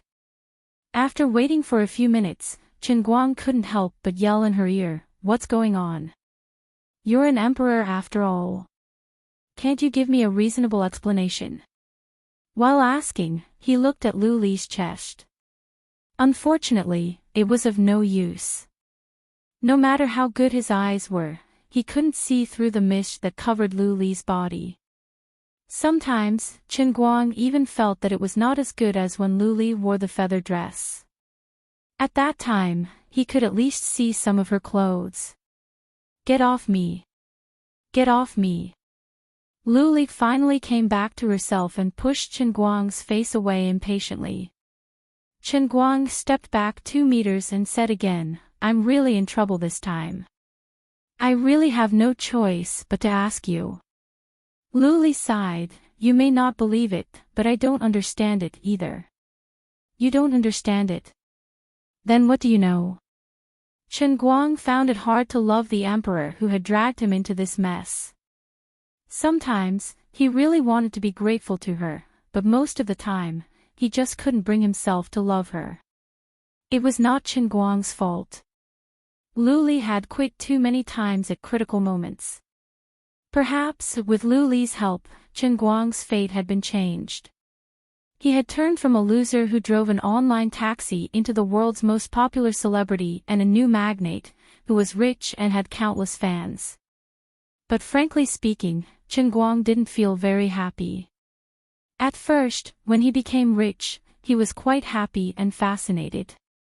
But after a long time, he found that being rich or not was not a big deal. An ordinary person's job was still a job, a celebrity's job was still a job, and a tycoon's job was still a job. To put it bluntly, that was all. It was just that he would receive different rewards when he reached different heights. Being rich did not bring him more joy. On the contrary, it gave him a responsibility that he could not shirk from. Furthermore, this responsibility was getting heavier and heavier. It seemed like the future of the entire universe was on his shoulders. Damn it, I still have to be responsible for the lives of those aliens who only know how many light years away, what they look like, and whether they have 3 heads and 6 arms. At the thought of this, Chen Guang was left with an indescribable pain in the balls. Alright, the only thing he was grateful for was that no matter what, it was because of Lori and the heavenly Holy Grail that his mother was still alive and well. That was probably the only thing worth celebrating. But apart from this matter, with his personality, regarding other matters, the so-called wealth, the so-called power, and even the so-called fame did not seem to be what he really wanted. Chen Guang himself didn't know what he wanted. He didn't even know what he really wanted. It seemed like his desire could never be satisfied, but it also seemed like he had nothing to ask for. He didn't even know what he wanted, so how could he satisfy his desire? Women. Alright, he admitted that he was not very discreet in this aspect, but that really wasn't the most important thing. Money? Now, it was enough. In fact, it was so much that it was inexhaustible. Reputation. Other than the great people in history, Chen Guang couldn't think of anyone else in the world who could be more famous than him. When the lawsuit with American Airlines was settled, he would probably be more famous than the current president of the United States. As Chen Guang's status in this era became higher and higher, the power he held in his hands became greater and greater. He had a vague feeling that passing the test of the 3000 world in the cup was still an extremely ambitious goal, but he would definitely be able to achieve it when the conditions were right. Now that his power was established, it would become easier and easier for him to get the statue of God if there were no more problems in the future. Just like when he was studying, he only needed to quietly live an ordinary life and patiently wait for the arrival of the world in the cup. Then, every time he got a world in the cup, he would use the resources and power he already had to find a way to show his ability to the world. This might require a little process, but the result was obvious. No one could stop him. It was as simple as 1 + 1 = 2. Just imagining such a life was so boring that it was unbearable. In short, there was no doubt that after Chen Guang became the master of the heavenly Holy Grail, after the initial novelty, what was left was the constant torture of being forced to do something beyond his abilities. Besides, after becoming the Earth Pauper, Chen Guang gradually understood one thing. Perhaps the heavenly Holy Grail had already considered that if he was still an ordinary person, it would be impossible for him to complete the challenge of the 3000 world in the cup at a normal age, and he would definitely die of old age. That was why it made him the Earth Pauper in the second world of punishment. Elemental beings wouldn't die of old age, and in fact, possessed nearly eternal life. What about the Earth Pauper, who was on the same level as a divine emperor? Now, even if he were to be chopped into minced meat, he could still slowly recover his human form. Even if his body slowly aged in the future, wouldn't it be easy? He could jump into a meat grinder and emerge from a ham sausage as a good man. When he thought about the possibility of a dull and repetitive life waiting for him, or perhaps after 100 years, people would discover that he wouldn't age, and he would become a monster in everyone's eyes again. He could only watch helplessly as everyone important to him slowly aged and died, while he would be left alone in this world, enduring eternal loneliness. In his past films, Chen Guang had seen many male protagonists like this. Jiangchen, Kuang Tianyu, or some other vampires. Chen Guang could only say that he was traumatized and in pain. He wasn't happy at all. If that was really the case, Chen Guang would feel like he was living like a robot, without any happiness to speak of. So-called immortality wasn't necessarily a form of happiness. So when he first learned that the world might change, he wasn't as terrified as he pretended to be. Instead, he was filled with anticipation and nervousness. Even when he was free, he would often look forward to it. Just what kind of surprise would the heavenly Holy Grail bring him? This time, on the China Airlines flight, he finally saw it for a brief moment. It nearly shattered his outlook on life. If the world after the change was really like this, then he might as well get a spaceship and leave Earth to wander the endless universe. At least he could tell others that tea was tea, and that he was happy. "I'm thanking you, but I don't want to beat you up." Seeing his crumbling appearance, Lioli also felt that it would be too much to say nothing. All right, but I can only guess right now." "Go ahead and guess. It's better than me not knowing anything." When you were on the plane, it was probably because the matter between you and the airline company reached a certain peak on the internet, causing your worldwide fame to instantly reach a high point. Nodding his head, Chen Guang replied, "That's possible. I've asked the Baker law firm to spread my statement, and I've also released the video of that fellow called Schultz. It's quite influential." Under the influence of his soul-snatching spell, Chen Guang's hair stood on end as he listened to Schultz's words, let alone others. Didn't you just complete the acting god statue? This wave hasn't even subsided yet, and the two events add up. Perhaps your fame has already exceeded a certain limit. In other words, most of the people in this world know your name, and they are all implicated in one way or another by fate with you. Chen Guang nodded. I understand this. When a person knows my name, then I've already become a part of his or her life. For those who are close to me, or those who are serious fans of mine, this connection seems to be even closer. Just like when I was in junior high, there was a girl in my class who was crazy about Michael Jackson. Although the two of them didn't know each other at all, and it was impossible for Jackson to know about that female classmate of mine, Michael Jackson played an extremely important role in that girl's life. Lioli seemed to have been inspired by Chen Guang as she suddenly clapped her hands. Hey! Why didn't this empress think of it earlier? Chen Guang looked at her in despair, thinking to himself, can I really rely on you? Well, regarding your subjective factors, that's it for now. Next, let's talk about the objective factors. Originally, the integration of the two worlds was still progressing slowly, but when your fame reached its peak, suddenly. Chen Guang looked at her silently. If you keep me in suspense, I might die in front of you with this punch of mine. Alright, I won't joke anymore. Suddenly affected by an external force, the two worlds abruptly moved closer to each other. Chen Guang was shocked. External force. That's impossible. What kind of external force can even affect the planes? Also, isn't the real world the world in the cup of the heavenly Holy Grail? Also, my universe is so huge. What kind of external force is needed to be able to do it? A force that can shake the planes. Lioli shrugged. In terms of the intensity of the force, it's not difficult. When this emperor was still the god emperor, to shake a plane of your entire universe, it was just a sneeze. What this emperor doesn't understand is how this external force came about. Alright, don't interrupt this emperor's train of thought. Alright. Two different planes instantly approached each other and fused together, just like two springs. Originally, these two springs were interlocking because of the rotation. Although the degree of interlocking was increasing, the speed was very stable. But under the effect of the external force, it suddenly pressed down fiercely in the middle. In this short period of time, the springs were pressed together fiercely, and the degree of interlocking instantly increased by a lot. Do you understand this Empress explanation? Chen Guang nodded.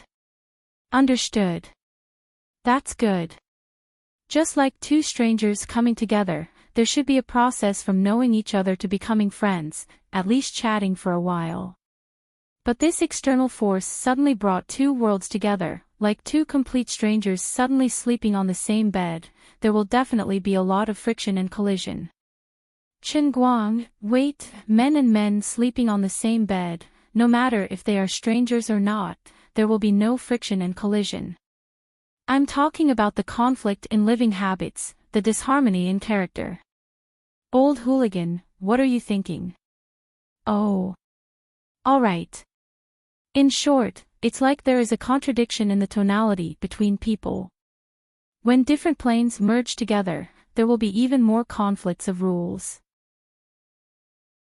If this process is slow and subtle, then it can be a smooth transition, and changes often happen inadvertently without anyone being aware of it. But if this process becomes intense, then there will be contradictions and conflicts, which will then lead to shocks. Just like the two men I mentioned just now, when they fight, the bed will be a mess. Although he knew what Liuli wanted to express, Chen Guang still felt that there was something wrong with the way she expressed it. However, it didn't seem to be meaningful to argue with her over such a small matter, so Chen Guang didn't keep harping on it. Forget it, I understand now. It's because of the external force, the two worlds suddenly came together, and then the rules became chaotic, right? That's why the situation I encountered before, the confusion of words and logic.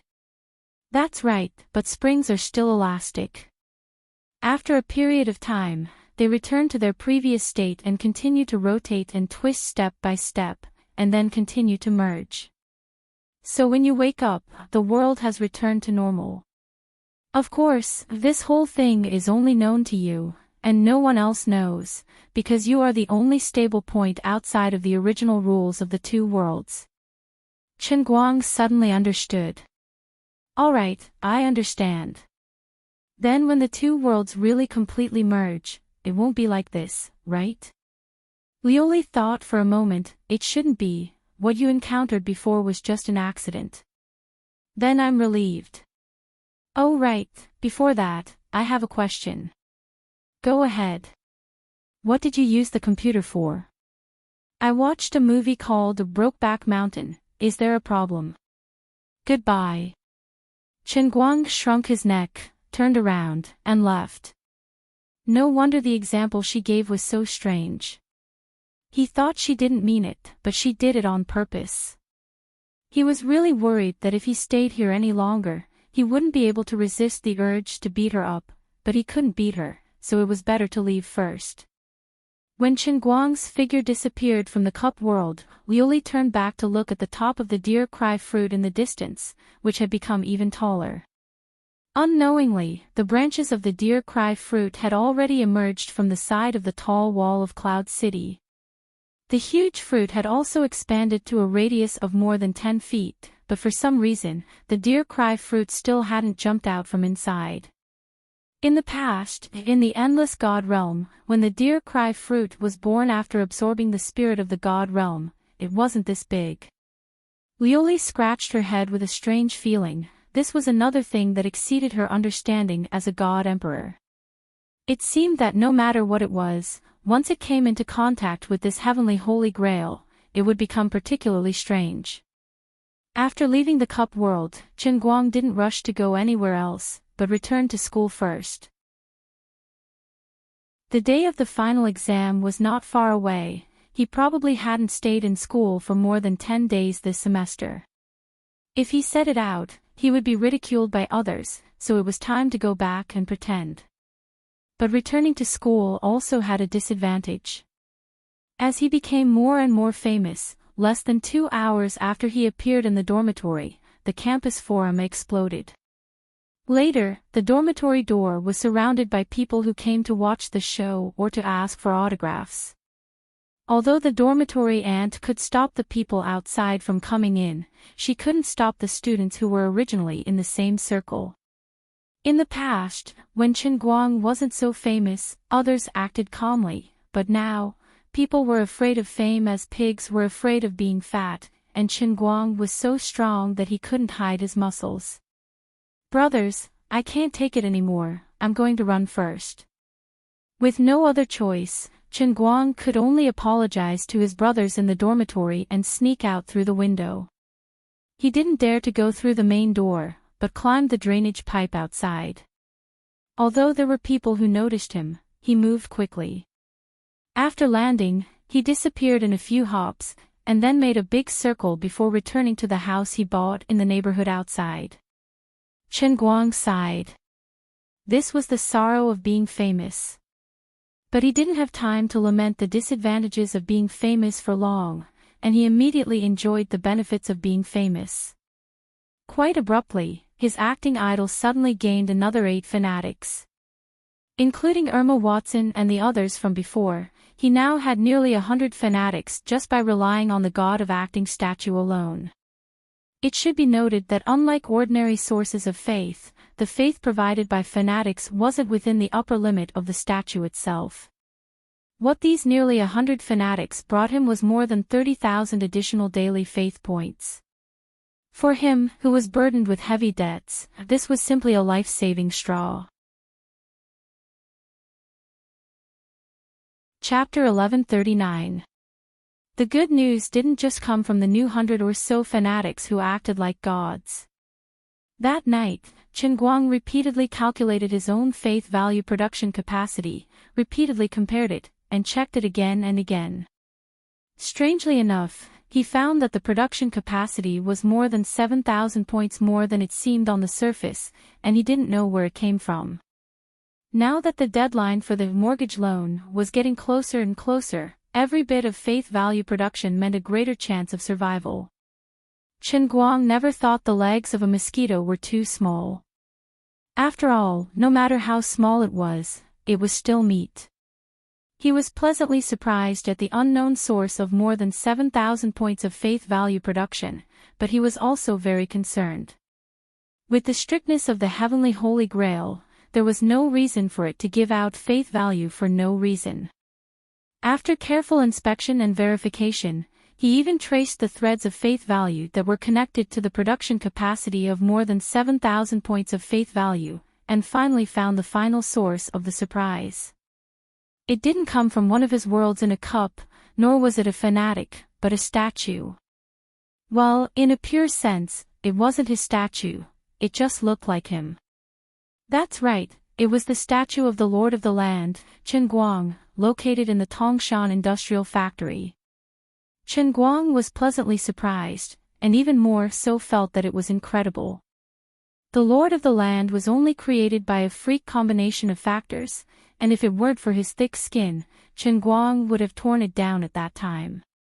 He never thought that this thing could actually bring him a pleasant surprise. It didn't seem like much, just more than 7,000 points of faith value daily production, but from another perspective, this was equivalent to an eighth of the perfect world in the heavenly Holy Grail. But the number of worlds in a cup was currently limited, but as long as Chen Guang kept Xiaoguang environmental protection, and continued to use this idea to manage more sewage treatment companies in the future, and solve the problems of more people, then even more gains could be expected. For example, he could be like many companies that worship the god of wealth, Guan Yu, and say that the Lord of the Land statue was a metaphysical existence that needed this thing to ensure the stable operation of the company. Regardless of whether the effect in other places could be as good as the Tongshan Industrial Factory, it was worth a try. There would always be people who would believe it, and as long as there was money, it would be easy to promote. This time, he learned from his mistakes. Although he still didn't know the reason, he didn't run to ask Lioli. She wouldn't know anything even if he asked. In short, this matter was most likely related to the fusion of the real world and the real world. As for the specific reason, Chen Guang felt that there was no reason for him to cripple this god. This was a question that could not possibly have an answer, just like how he had obtained the heavenly Holy Grail and how the universe had been born. There was no point in getting entangled in these things where the outcome could already be seen. However, he still called Guoming to ask what was going on over there. It turned out that with the completion of the 5 pre-treatment production lines that he had ordered, the 5 most difficult types of wastewater in Tongshan plant were temporarily collected in these large ponds and did not enter the follow-up sections. The benefits of this approach were obvious. The problem of Tongshan industrial plant's compliance was solved by treating the symptoms and not the root cause. The common people were really easy to satisfy. The water coming out of the sewers became clear and translucent, and there was also the spontaneous promotion of the employees. Just like that, the name of Chen Guang of Tongshan's earth god spread like wildfire. Of course, this was only a temporary measure. Over time, the 5 pools would naturally be filled. With the current amount of water, it would take about 2 months to fill them up. But Chen Guang was not in a hurry. Shuo Jingxi was completing the transformation of the 5 god-level formulas in the Prin's laboratory. When the 2-month period was up, the remaining capacity of the 5 pre-treatment ponds was bottomed out, and the final operating deadline of Xiaoguang environmental protection was about to end. According to Xue Jingxi's current progress, she could just make it. Not only that, but Qinguang's Science and Technology Progress Award was already ahead. Don't ask him why, ask the group of old experts at the Chinese Academy of Sciences who were so happy that their mouths almost cracked. Even the powerful Prin's laboratory had to sign a humiliating contract to get a little technical support from the Dawn Research Institute, but the Chinese Academy of Sciences was almost free. Qinguang took the initiative to send a big gift. I heard that he wanted the National Science and Technology Progress Award. Not to mention the first prize, even if you want us to give you a special prize called Superway, it would not be a problem. In the next few days, Qinguang enjoyed a rare short period of leisure, but he was not happy and even had trouble sleeping at night. Previously in North America, he had already competed with the big shots of the global fighting world, and the high-speed video of Pierce had already been released. At first, the audience did not believe the authenticity of the video, thinking that the big shots like Mouthy Cannon and Connor were shamelessly acting just to cooperate with Qinguang to promote his movie. How could there be someone in this world who could effortlessly take down dozens of the world's top fighting experts in one go? From lightweight to super heavyweight, they were all taken down in one go, and this person's physique was not that scary. Even if he was a former world arm wrestling champion, this was a little too much, wasn't it? Wasn't this a little too fake? What about his unlimited stamina?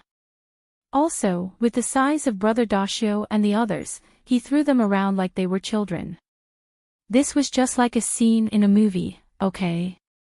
Look at his thin arms and legs, the explosive power he exerted was not something that a person of his physique should have, okay? Or even if you were talented and could move 1,000 kilograms with little effort, wouldn't you be tired? All these doubts came to an abrupt end after the video of Qinguang catching a bullet with 2 fingers was released. Qinguang originally thought that his strongest physical statue of God could be achieved with the help of this trend, but there was no movement for several days. This made him feel a little uncomfortable. Performing God's finger and not even giving the statue of God a chance to catch a bullet, the audience was too much. What should I do to make you guys satisfied? Do you guys really want me to deliberately perform a bare-handed fight with an AK?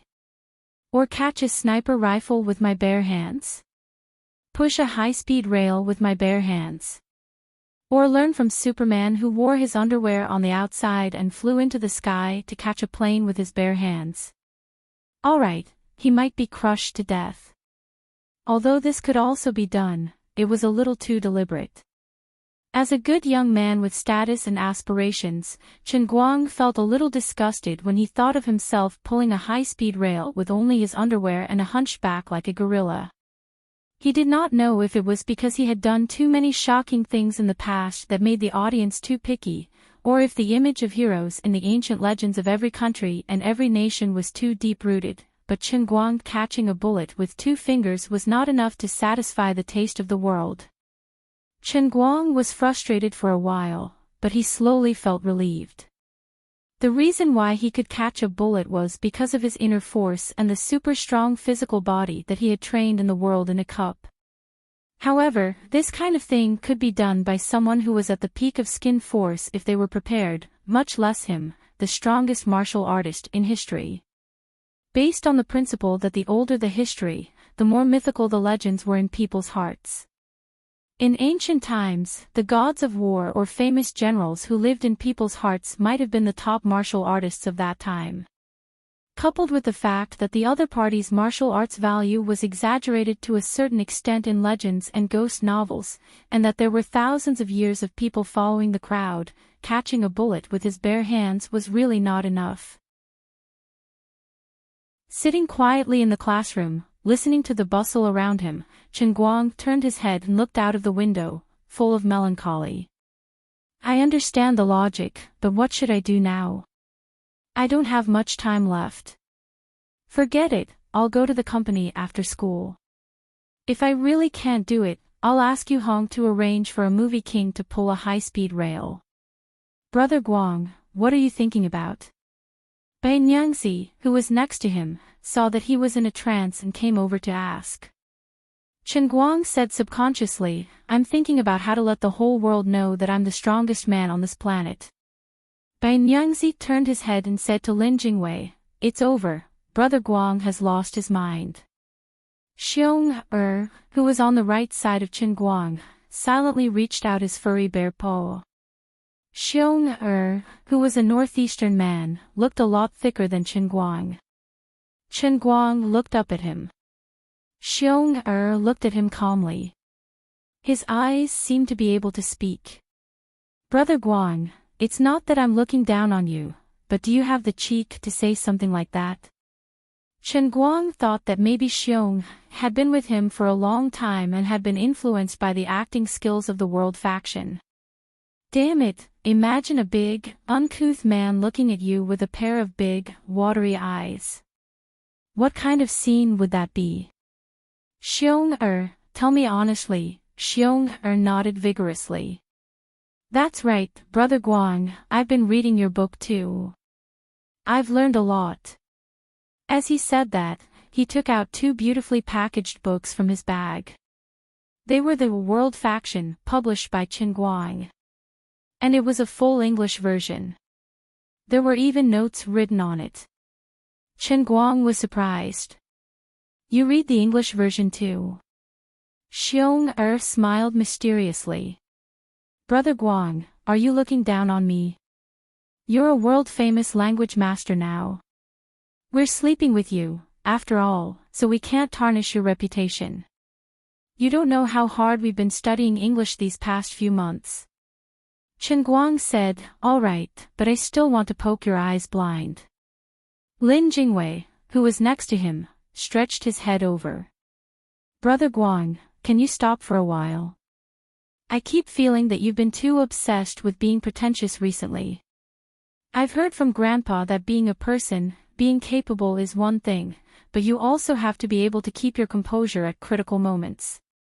After a period of triumphant progress, you should take a period of time to calm down and settle down. You can't let your desires dominate your willpower. If you continue like this, you'll easily lose yourself. Chen Guang patted him on the shoulder. I understand what you mean, but wait until I'm done with my work. I'll think of a way to calm down. Chen Guang didn't say anything else.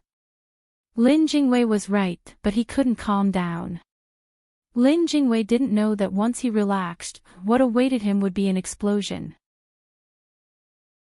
Xiong continued to court death and ridiculed Chen Guang's slender arms even more unbridledly.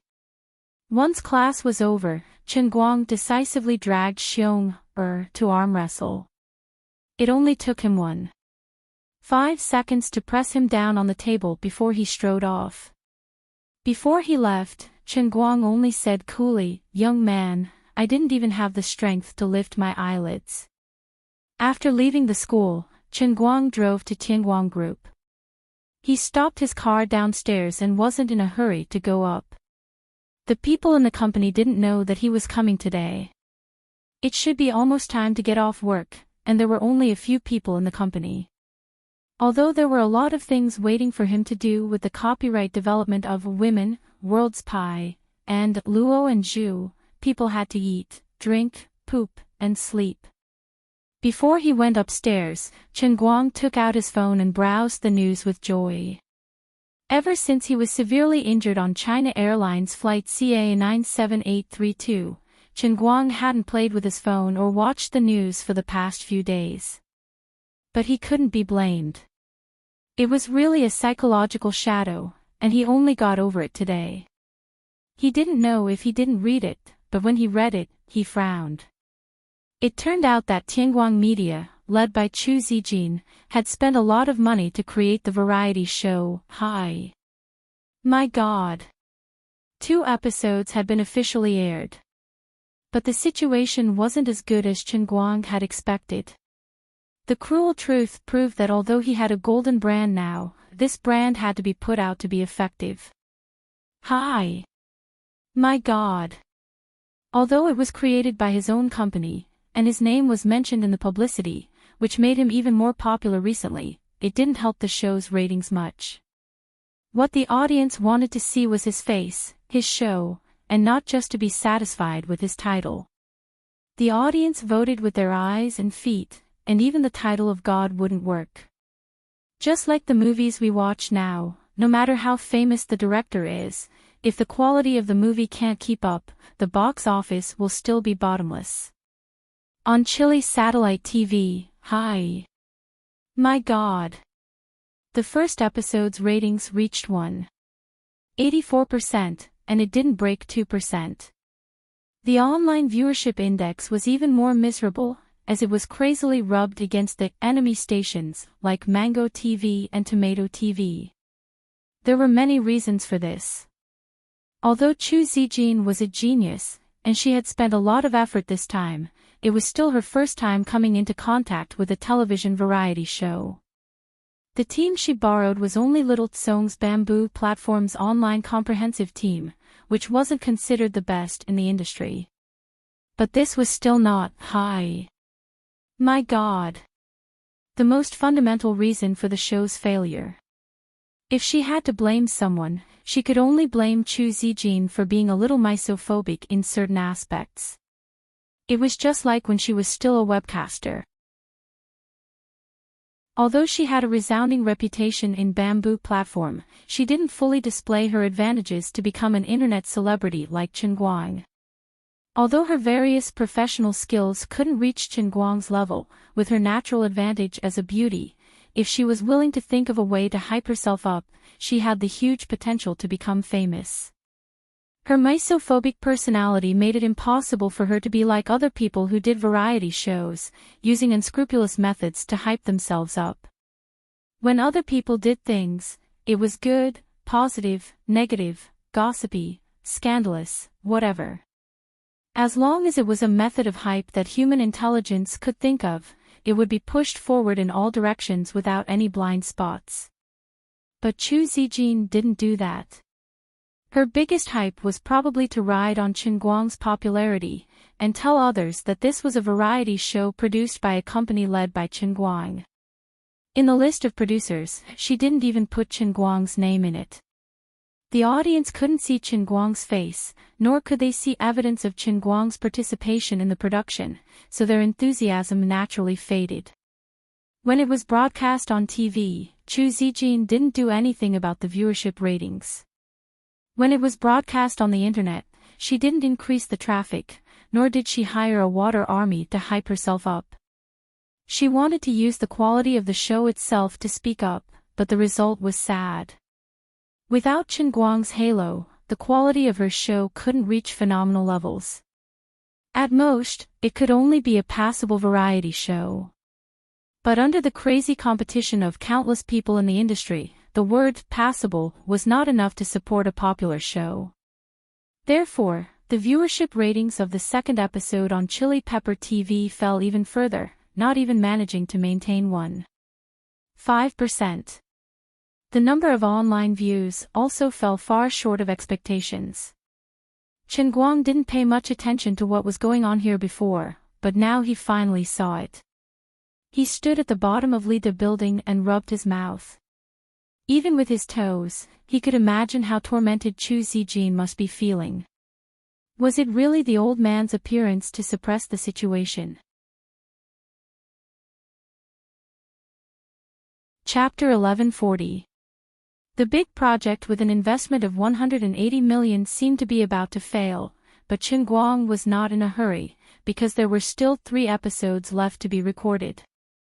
No matter how bad the situation looked now, Chen Guang knew that as long as he appeared, even if it was only the last episode, he could make a comeback. There was no need to panic at all.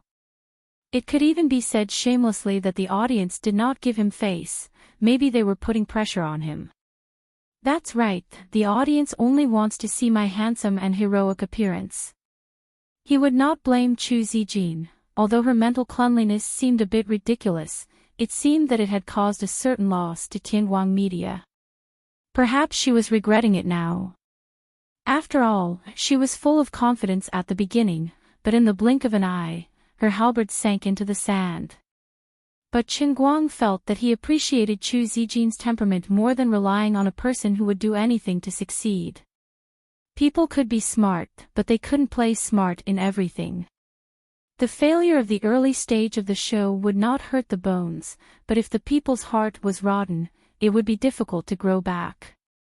Although Chen Guang himself had achieved phenomenal success every time since his debut, except for the Tongshan Industrial Factory, he had almost never used those underhanded means of hype. Every time he succeeded, he relied on his genuine ability and knowledge. Even if these real skills were all taught by the world in a cup, how much suffering he had suffered to learn these skills, after all, this kind of thing could not be explained clearly to outsiders. Just like how Liuli, who often looked at him with disdain, had once said that if someone else did the same thing as Chen Guang, it's practically impossible for them to do it better than him. They would have probably collapsed during one of their revivals in the cup realm. The taste of dying and coming back to life was simply a nightmare for ordinary people. And they had to face 3,000 world in a cup, which for many people may even be called an eternal prison. Living like this may be more uncomfortable than dying. Therefore, Chen Guang had reason to think that since he had the ability, whether it was a variety show or a movie, there was no need to use crooked methods. They all spoke with their works. Chen Guang's company, don't use crooked methods to do things. After making up his mind, Chen Guang did not rush to ask Yu Hong to contact him about pulling the high-speed rail with his bare hands.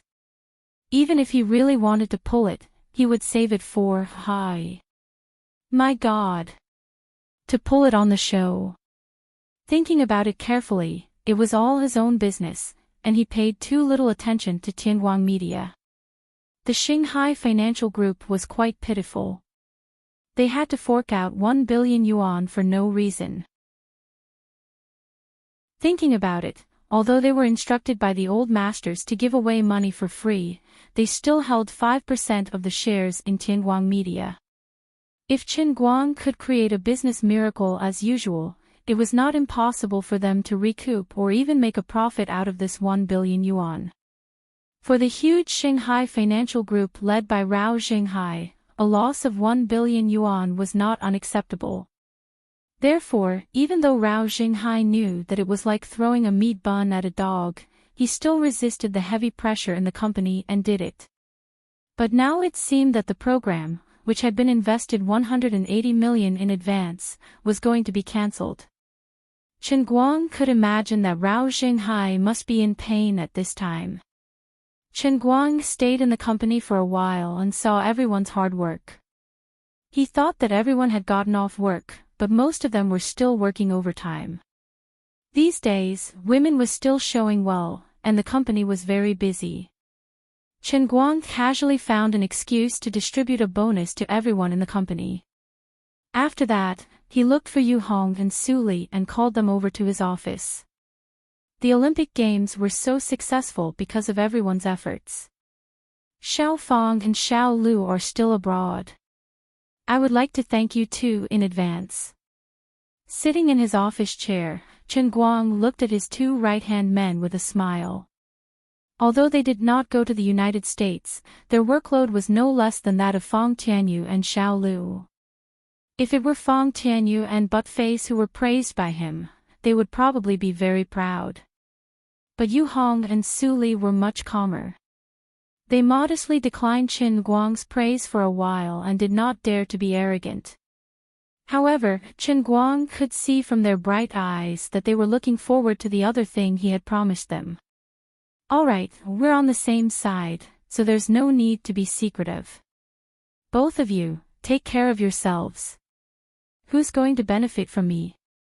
I'm not boasting, but my inner strength conditioning can't be bought with money. It's the real deal. Yes, this was the most attractive thing he had promised them. For ordinary people, internal strength was always a mysterious thing. Many people did not even believe that it existed. However, Chen Guang was the boss of the Tianguang Group, and his ability had been shown many times in the past. Yu Hong and the others had never doubted Qin Guang's ability in this aspect. Yu Hong was the first to speak. He had been in a sub-healthy state because of his high-intensity work for a long time. Recently, he had been even busier. He often felt dizzy, his memory was failing, and his whole body was aching. In addition, none of his friends and relatives had any problems, so he would benefit from it. The specific process was not complicated. Qin Guang asked Yu Hong to sit cross-legged on the coffee table in his office and pressed one hand on his back. Qin Guang then transformed the true martial divine art into one of the 400,000 types of internal strength martial arts that he had mastered. He slowly injected the internal strength into Yu Hong's body through his palm. About the time it takes for 2 incense sticks to burn, all right, half an hour later, Qin Guang stopped his technique. Yu Hong opened his eyes, his face dark and dirty. As he stood up, he kept burping and his stomach rumbled. "Boss, sorry, I have a bit of diarrhea." Qin Guang said cheerfully, Go. It's normal to detoxify. You'll be fine after you finish." Less than a minute after Yu Hong left, Su Li walked in shyly. "Boss, I have a presumptuous request." Qin Guang did not mind at all. "What's on your mind? What's there to be embarrassed about?" "My father is old and his body is not very good. He liked to drink too much when he was young, so the old problem with his liver is quite serious." Qin Guang waved his hand. "That's easy. I'll take care of it myself. Little Sue, I'll remember what you said. I'll introduce you to a famous doctor later." Su Li was overjoyed. "Thank you, boss." "You're welcome. We're brothers." After being a boss for a long time, although Qin Guang did not deliberately win people's hearts, with his current status, even treating people harmoniously was a strong enough method to win people's hearts. That's right, Su Li was still a little hesitant. Qin Guang did not know what to do with his CFO's temper. "Just say what you want." Actually, my father is in Beijing, but it's a little inconvenient for him to go there due to his physical condition." Qin Guang suddenly realized why Comrade Little Sue was hesitant. It turned out that he had to make a trip. "Hey, I thought it was a big deal." "It's not a big deal. Anyway, I'm planning to go to Beijing soon. Give me your father's phone number and address. I'll go find him directly."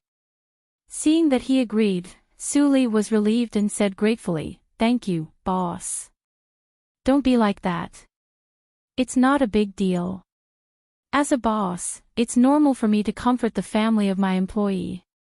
Su Li scratched his head in embarrassment. "That's right. I'm too happy." Qin Guang had originally planned to go to Beijing to find Chu Zijin, so he did not delay. The next morning, he bought a direct flight ticket to Beijing. There was also an interlude. Before he left, he pretended to call Chu Zijin to comfort her and comfort the little girl's hurt heart. When she received a rare call from Qin Guang, Chu Zijin did not show much loneliness on the phone. She felt that it was okay, just a little disappointed. Qin Guang could understand her feelings. Although she was facing failure, Chu Zijin had a rich experience of success. She must have learned a lot from the first 3 episodes and planned to use the last 3 episodes to turn the tide. Qin Guang did not tell her that he would be coming to Beijing. He wanted to give her a surprise. He hoped that she really had some great ideas. When the time came, she would cooperate with him. The effect should be pretty good. He arrived at Yanjing around noon. First, he went to the sanatorium where Su Li's father lived and had a cordial conversation with the enthusiastic old man. After that, he made some slight adjustments to the method he used on Yu Hong and repeated it. Before he left, Qin Guang called the Guangding General Headquarters and found a famous doctor for Su Li's father. Other than the 10,000 Flower Valley, there were 2 or 3 other sects in Jianghu that specialized in medicine. With Chen Guang's face, as long as he did them a favor, they would rush to come. When he finished these trivial matters, it was already close to 4 in the afternoon when he arrived at the temporary headquarters of Tianguang Media in Beijing. Since he wanted to give Chu Zijin a surprise, Chen Guang obviously did not want her to know in advance. From the moment he entered the temporary headquarters, he greeted everyone who recognized him and made a gesture of silence. Then, he found his way to the door of Chu Zijin's office and heard the sound of quarreling from inside. Chen Guang was shocked. This was the biggest joke in the world. There was actually someone in the world who dared to find trouble with my people. Standing outside the office of Tianguang Media CEO, Chen Guang pricked up his ears and eavesdropped on the conversation inside. Director Chu, it's really not that we are being unreasonable. As you can see, it's already the 3rd episode of the program. The ratings for the latest episode last night have also come out. This is too low. This is a little out of proportion with the initial investment of our company. If this goes on, I won't be able to answer to the board of directors. In Chu Zijin's office, a middle-aged man in a suit and leather shoes in his 40s was arguing with a red face and a thick neck. There were 3 other people beside this middle-aged man.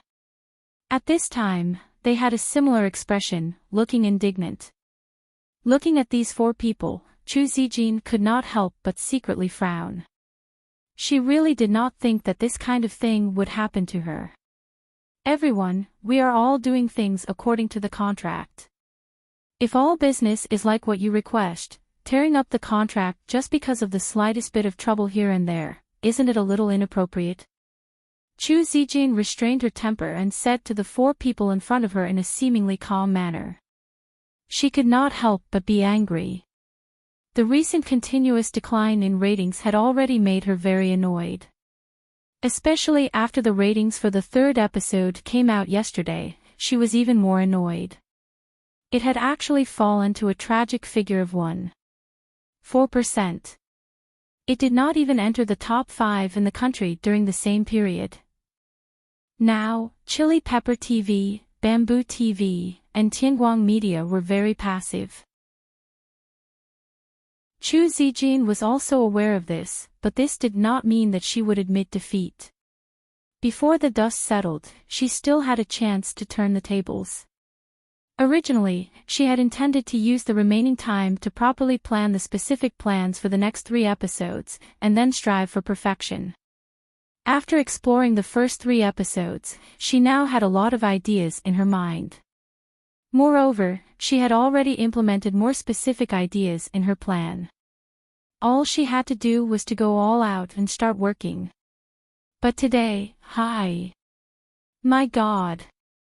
The 4 major sponsors of the program had come together to say that they wanted to tear up the contract and not pay the remaining half of the sponsorship fee. Their reason was also very simple. The program's performance completely did not meet expectations. Not to mention the previously signed contract that mentioned the tiered price starting from 2%. Now, even the guaranteed 2% was very far away. The original main sponsorship fee was 100 million, and the 3 special sponsorship fees added up to 60 million. According to the market, a program that could receive a sponsorship fee of 160 million should indeed guarantee at least 1.5% of the ratings. My God! After 2 consecutive drops, it looked like it was still very far away. However, Chu Zijin felt that this was not a reason for the other party to tear up the contract. There must be some special reason behind it. Everyone had just started talking today, and Chu Zijin knew very well that they might be planning to use this as a condition to ask her to make some changes. Sure enough, the middle-aged leader sighed. Chief Chu, we all know that you're working for Chief Chin. If we really do this, we'll definitely offend Chief Chin to no end. We don't want that to happen either. But this time, in order to cooperate with your program, our Longha group has taken the opportunity to release all the new products that we originally planned to release slowly within a year to the market. If we can't make use of this opportunity to promote our subsidiary brands, our losses will indeed be huge. The representatives of the other three companies also spoke one after another, and their reasons were more or less the same. They could not be blamed for being short-sighted. It was really because Qinguang had too many successful experiences in the past that they were willing to accept the super high sponsorship fee requested by Qinguang Media from the beginning and sign the tiered price contract. Of course, the purpose of these companies' money was not to do charity. Their fundamental purpose was to learn from other brands in the past and hitch a ride on Qinguang's coattails, using a relatively small investment to get an excessive return. Now that their returns were about to fall through, they became anxious. The four companies gathered together and came up with this plan to force the emperor to abdicate. Chu Zijin had been the leader of Qinguang Media for a long time, but now she was no longer the innocent little girl she used to be. She could read the general meaning of other people's foxtails and said directly, "Everyone, if you have something to say, just say it. Here's the thing. We appreciate your company's upright style of doing things. But now it seems that the effect is not very good.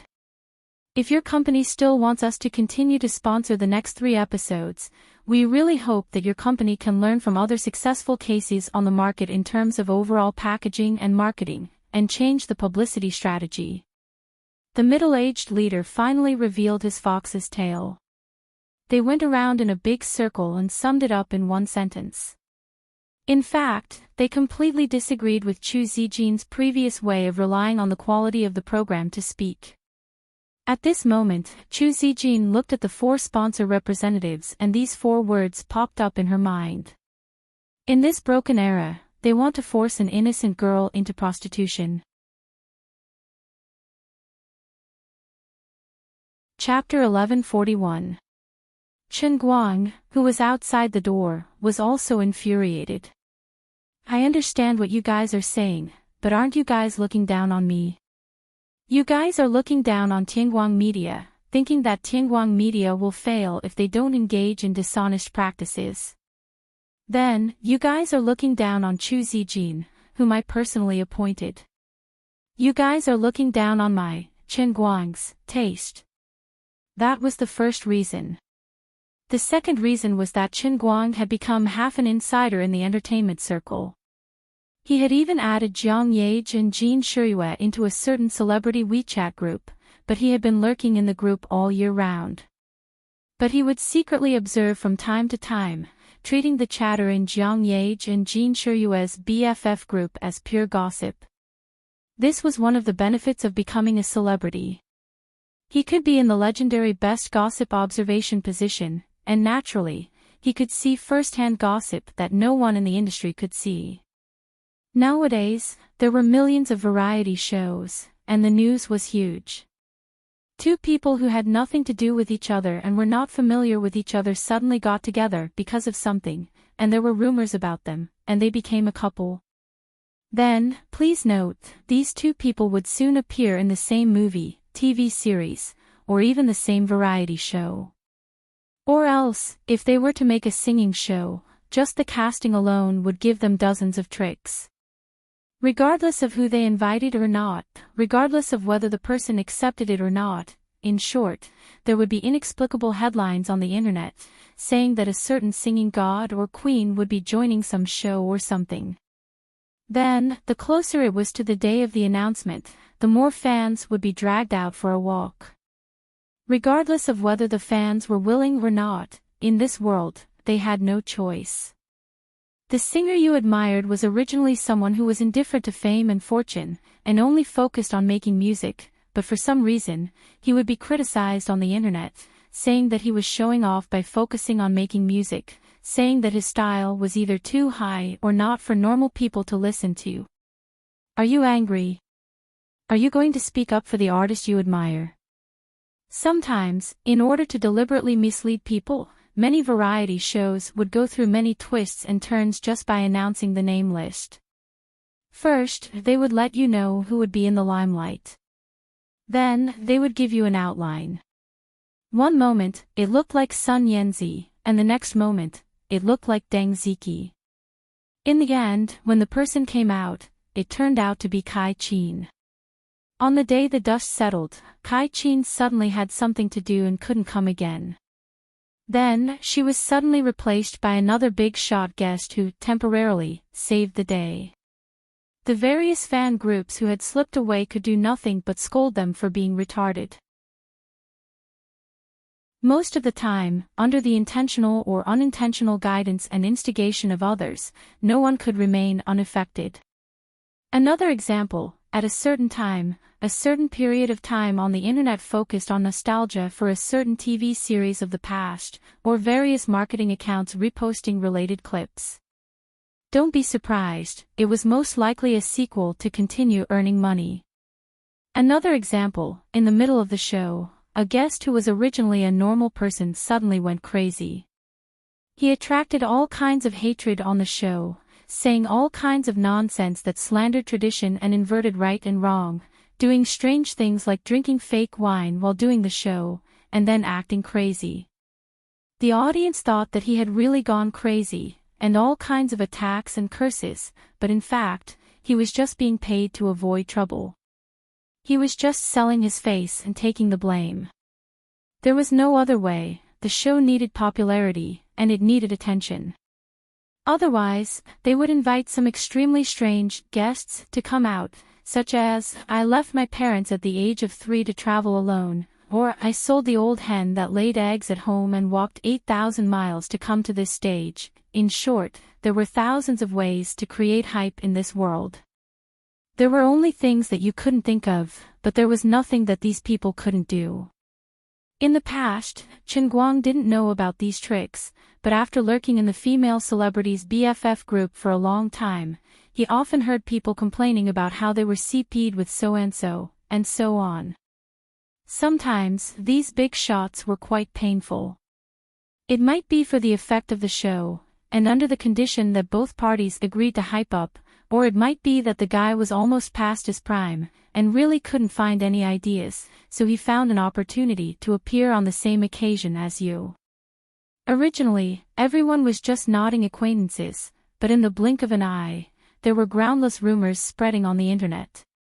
When faced with such a situation, even if everyone could guess in their hearts that it might be one party playing tricks and making use of the hot topic, they just couldn't find any evidence. Others would only say that they didn't need to care about the media's nonsense, that everyone was upright, and that they didn't need to worry about it. Other than feeling disgusted, there was nothing the people who had their chickens borrowed to lay eggs could do. Of course, regarding these female celebrities' complaints, Chen Guang had forgotten about it after seeing it in the past. Although he had been observing in the dark, he had become numb after seeing it too many times, and he would also start to doubt these people's complaints. Not everyone in the world could be like Jiang Yage and Jin Shiyue, living so sincerely. These people's words were half true and half false, and there were half true and half false. It was even possible that someone secretly worked to make use of other people's hot topic, and then turned around and complained in front of others. It was also possible that she actually knew from the beginning, but in front of her group of girlfriends, she pretended that she didn't know and felt wronged. That was a group of girlfriends, and it was a woman's jianghu. Chen Guang didn't have the mood to understand other people's jianghu. It was too complicated, too tiring, and meaningless. But now, led by the Longhe group, the 4 sponsors were obviously planning to pull their own Tianguang Media and their capable subordinate Chu Zijin into such a lowly jianghu. But he was not in a hurry to break in. He was also curious in his heart, wanting to know what decision Chu Zijin would make in such a situation. Chu Zijin, who was facing the 4 sponsors alone, didn't express her position immediately, but thought for a short while. Based on her original character, she would definitely not hesitate to fall out with them. But this time, they were not wrong in some aspects. Hi! My God! The ratings were indeed getting worse and worse. Next, the program would have about a month of adjustment period. Actually, it was supposed to be broadcasted while filming, and the 4th episode was supposed to be broadcasted next week. But after a discussion between the 3 parties, including Chili Pepper TV, they decided to slow down and replace it with another program for this month. As for the next 3 episodes of the program, everyone needed to overturn their previous ideas and create a new masterpiece. No one could afford to fail. Chili Pepper TV, Bamboo Platform, and Tianguang Media had invested a lot into this program. Not only did they invest money, but they also invested a lot of manpower and resources. No one could afford to fail completely. Perhaps to Chen Guang himself, this was just an insignificant failure of his company. Even if he lost all 180 million yuan, based on the current box office trend of women, a mere 180 million yuan might not even be a concern to him. But that was only because Chen Guang himself was standing at another level. But to Chu Zijin, Chang Xiaozong, and the leaders of Chili Pepper TV, hi. My God. This program was almost half of their career, and they couldn't afford to fail. After a long time, Chu Zijin gritted her teeth and said, "Mr. Li, of course I understand what you mean, but I don't want to feign civility with you. What you hope for won't happen. Our Mr. Chen has never done those things, so as one of his businesses, we, Tianguang Media, will never go against his usual policy." The representative of another company couldn't help but say, "So our 160 million sponsorship fees are going to go down the drain? So we, the sponsors who trusted you so much, deserve to face a complete collapse." The other party was so aggressive that Chu Zijin was also angry. Please watch your words, Mr. Liu from Fuxing Food. First of all, your sponsorship fees weren't gone down the drain. In the previous 3 episodes, we fully fulfilled the sponsorship contract and gave your company's products sufficient time and intensity to promote them. In addition, we signed an equal and mutually beneficial contract, which is a legally binding contract. You chose to sponsor our program because you had your own considerations, and we didn't force anyone. But your ratings failed. Mr. Li from Longhe Group questioned loudly. Chu Zijin's expression didn't change. This is because of the market. This is also a normal risk range. Even Microsoft will lose money when they acquire Nokia. What's so strange about that? Risks and benefits always coexist, right? Seeing that Chu Zijin was stubborn, Mr. Liu threatened again, "Since Mr. Chu doesn't accept our opinion, then don't blame us for unilaterally breaking the contract." Chu Zijin was so angry that she laughed and sat back in her office chair. "Then I'll see you in court." Mr. Li from Longhe Group wasn't easy to deal with either. "Do you think we're afraid of Tianguang Group? In our contract, it is clearly written that as a sponsor, we have the right to make suggestions on the program planning. If both parties have any objections, we can ask for a discussion to resolve it. Tianguang Group has completely ignored our opinions, so of course we can reasonably terminate the contract." Chu Zijin, of course, remembered the relevant content of the contract. She could only say that she was helpless about this, but she couldn't back down. She said coldly, "Okay, then we'll see how it's decided." At this moment, the door to her office was suddenly pushed open. Mr. Li from Longhe Group, Mr. Liu from Fuxing Food, and the others, who were still aggressive a moment ago, turned around to see who it was and froze. They were even at a loss of what to do. Why was Chen Guang here at this time? Wasn't there a rumor that he had just returned to Beijing and was peacefully studying at his university as a reclusive college student? The companies of the 4 major sponsors had also carefully considered the risks before they set off. They dared to cause trouble for Tianguang Media because they knew that Chen Guang didn't care much about Tianguang Media. Everyone knew that Chen Guang's movies were now very popular.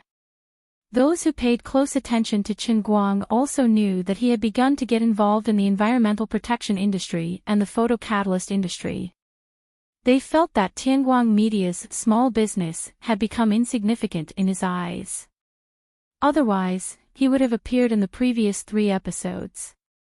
They felt that even if they broke the contract, they wouldn't offend Tianguang too much. That was why they were so impulsive. But they didn't expect that when they were looking for Tianguang Media's Mr. Chu, they would run into Tianguang, who was supposed to be studying in Beijing. This was King embarrassing. Mr. Chin. Mr. Liu from Fuxing Food said with a laugh. Hello, Mr. Chin, what a coincidence. Mr. Li of the Longhe Group reacted faster. He immediately changed the topic, intending to lead the topic in another direction. They wanted to put pressure on Tianguang Media and make Chu Zijin yield. But Tianguang's reputation was also very well known in the country. As for his style and means of doing things, there were even specialized scholars who had appeared on the internet one after another to interpret it. Everyone knew it very well. Take the recent racial discrimination case of American Airlines as an example. Countless people were speculating what kind of price American Airlines would offer to settle with Tianguang privately. But it had been several days since the incident happened, and every day, there were reports of the latest developments from the other side of the sea. There was no sign of the possibility of a settlement between the two sides. Baker Law Firm was extremely tough and received support from all aspects of public opinion. The stock of American Airlines plummeted. Because of this incident, more than 30% of its market value was lost. The impact was even greater than a plane crash. Many people secretly speculated that, based on the losses suffered by American Airlines and the tragic situation of the Schultz family, who was already detained for another case, if Tianguang was willing to settle privately, he would probably get more than $400 million. But he didn't. Now that the Schultz family had been exposed and American Airlines had suffered heavy losses, there was no other way but to go to court. But according to past experience, even if he could win in court, he could only get more than $100 million in compensation at most. It was obvious that he couldn't live with money. But why did he do this? Many people speculated about his motives, so much so that they almost formed a Tianguang school. In the end, everyone came to a very painful conclusion. He was willing. Well, according to Baker Law Firm, Tianguang wasn't suing American Airlines for himself. He was speaking for everyone who had been discriminated against by the airline industry. In fact, American Airlines already regretted their actions. In order to recover from the decline, they even issued a total of 20 new regulations. The purpose was to self-reflect, apologize to the public, and promise that similar things would never happen again. But even so, it only managed to stop the stock price from continuing to fall. If an apology was useful, why would the court be needed? Tianguang was clearly harming others without benefiting himself. Everyone had different opinions about Tianguang's actions. The people felt that he was very righteous and cool. They liked to see him challenge the leading companies as an individual. It was very chivalrous, and he could still win. But those with vested interests were not so happy. They were used to dealing with everything in the way of businessmen. Similar things had happened in the past, but there was never a time when the problem couldn't be solved with money.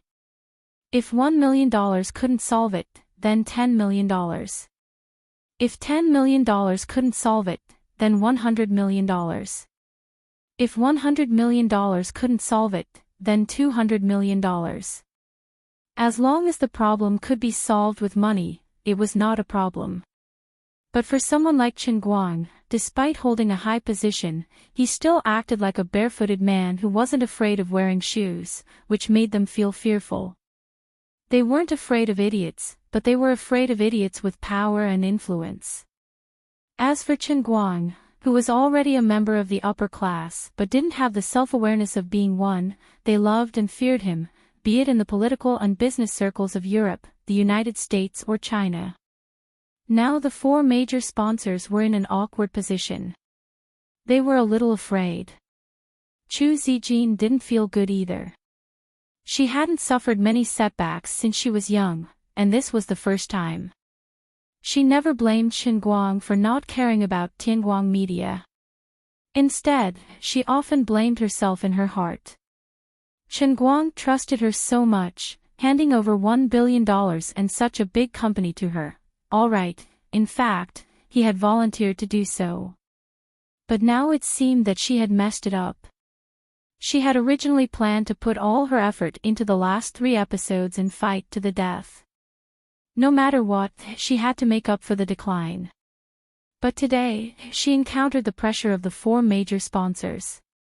She was still in a terrible situation when Xinguang suddenly came in and showed him her down and out.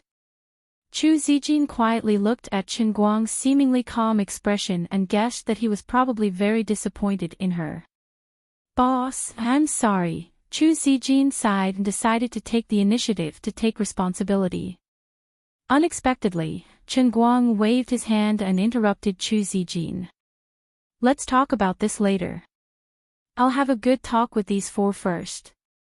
Mr. Li of Longhe Group said embarrassedly, "Mr. Qin, we are here today to see the situation and understand the specific plan of your company for the next 3 episodes. Xinguang grinned and said with a fake smile, "Mr. Li of Longhe Group, I heard every word of what you said to my little Chu just now. It's not necessarily a good thing for people to have good ears, but there's no other way. Mr. Li, your voice is like thunder. It's impossible not to hear it." The 4 sponsor representatives suddenly froze and cursed in their hearts. "You are a billionaire, how could you do such a lowly thing like eavesdropping?" Mr. Li, Mr. Liu, and the others were in the air for a while, feeling extremely uncomfortable. They couldn't make up their minds at that moment. My God. If they didn't change their strategy, they thought that it would be impossible for them to make a comeback in the next 3 episodes. But if they continued to sponsor, it was basically like throwing meat buns at a dog. It was like throwing money into the water. These 4 companies were all private enterprises, unlike some large state-owned enterprises that could lose tens of millions of dollars without blinking an eye. But now that the matter had been exposed by Xinguang, if they continued to demand to tear up the contract, it seemed that they would offend him again. What should they do? Mr. Long and Mr. Li hesitated for a long time, frantically weighing the pros and cons in their hearts, but still reluctantly decided to give in. He sighed and said, "Mr. Qin, we didn't really mean that before. We were doing it for the sake of the show. Forget it, it's indeed our fault. Anyway, the day after tomorrow, our company will transfer the remaining payment. How about it?" The other 3 companies also followed suit. Xinguang looked at these people's sad faces and didn't want to talk to them anymore. Forget it. I'll make the decision to void your sponsorship contract, okay? You don't have to pay the remaining payment, and we won't hold you responsible for breaking the contract. Of course, the previous 3 episodes have been fulfilled, and we won't refund you. We don't owe each other anything in the future, okay? Mr. Li thought that Xinguang was bluffing. "Mr. Qin, that's not what I meant," Xinguang interrupted him again impatiently. "Can we be more honest? If you don't want to sponsor, then don't sponsor. Don't make it seem like I'm threatening you or something. We don't lack money. I'm grateful for the previous cooperation, but for the matters in the future, let's go our separate ways, okay?" Mr. Li and the others looked at him suspiciously. "This, Mr. Qin, do you mean it?" Yes. This time, the people from the 4 sponsors finally left happily.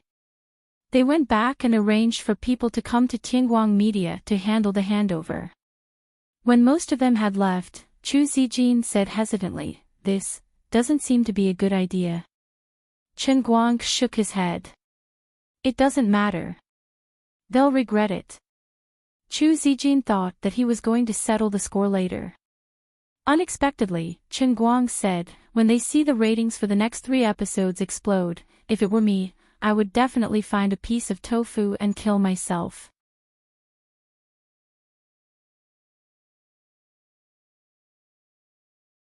I hope that more people can be like you and challenge more things that ordinary people think are impossible on this show. Chen Guang nodded. Isn't that enough? I've also seen the comments on the internet. Currently, the public's reputation is polarized. Some people felt that this was a program with a conscience. It was well produced, not hyped up, and one with quality. However, there was another group of people who felt that the program itself was a bit boring. In terms of articles, it was more like an expository article than a novel, and it made people unable to lift their spirits. In short, those who liked the program would love it to death, and those who didn't, would find it extremely annoying. Chu Zijin knew this herself. She sighed and said, "It's like this.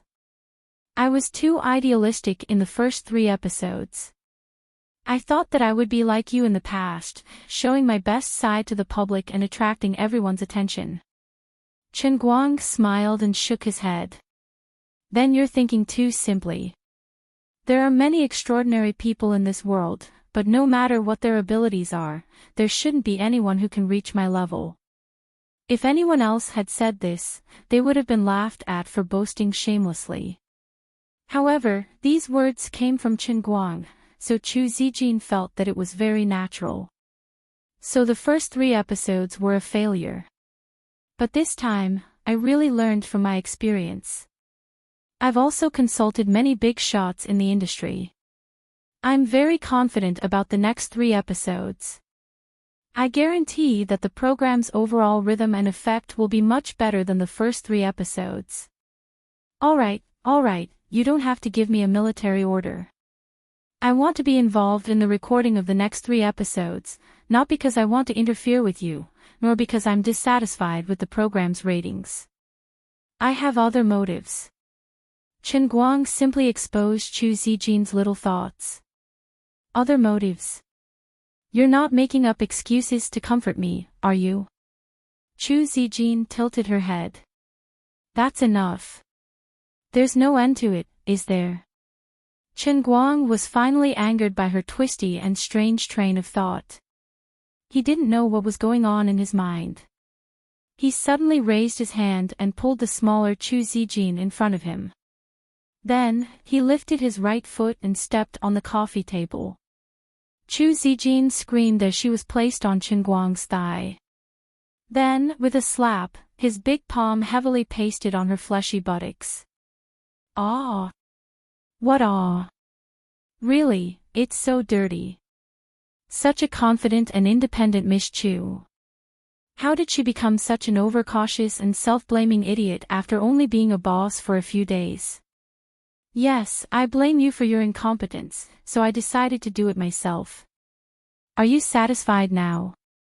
Chen Guang glared and shouted angrily.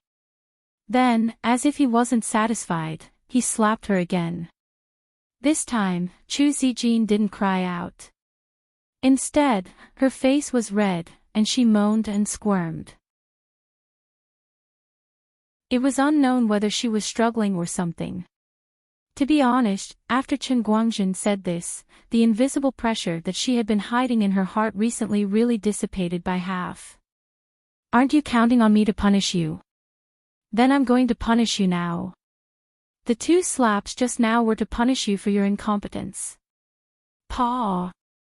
The 3rd slap was to punish you for being headstrong and self-opinionated. You refused to learn from others and do variety shows properly. You insisted on having mental misophobia. Paw. The 4th slap was to punish you for becoming less and less confident. You failed to live up to my expectations of you. Paw. The 5th slap was to punish you. I clearly said that I had other motives, but your brain didn't think of asking me what the boss wanted. Instead, you were still immersed in your past failures. Paw. The 6th slap. Alright, it doesn't have any special meaning. I'm just a little addicted. Chen Guang came back to his senses. Only then did he realize that the sixth slap he was talking about had uncontrollably touched the young lady's buttocks.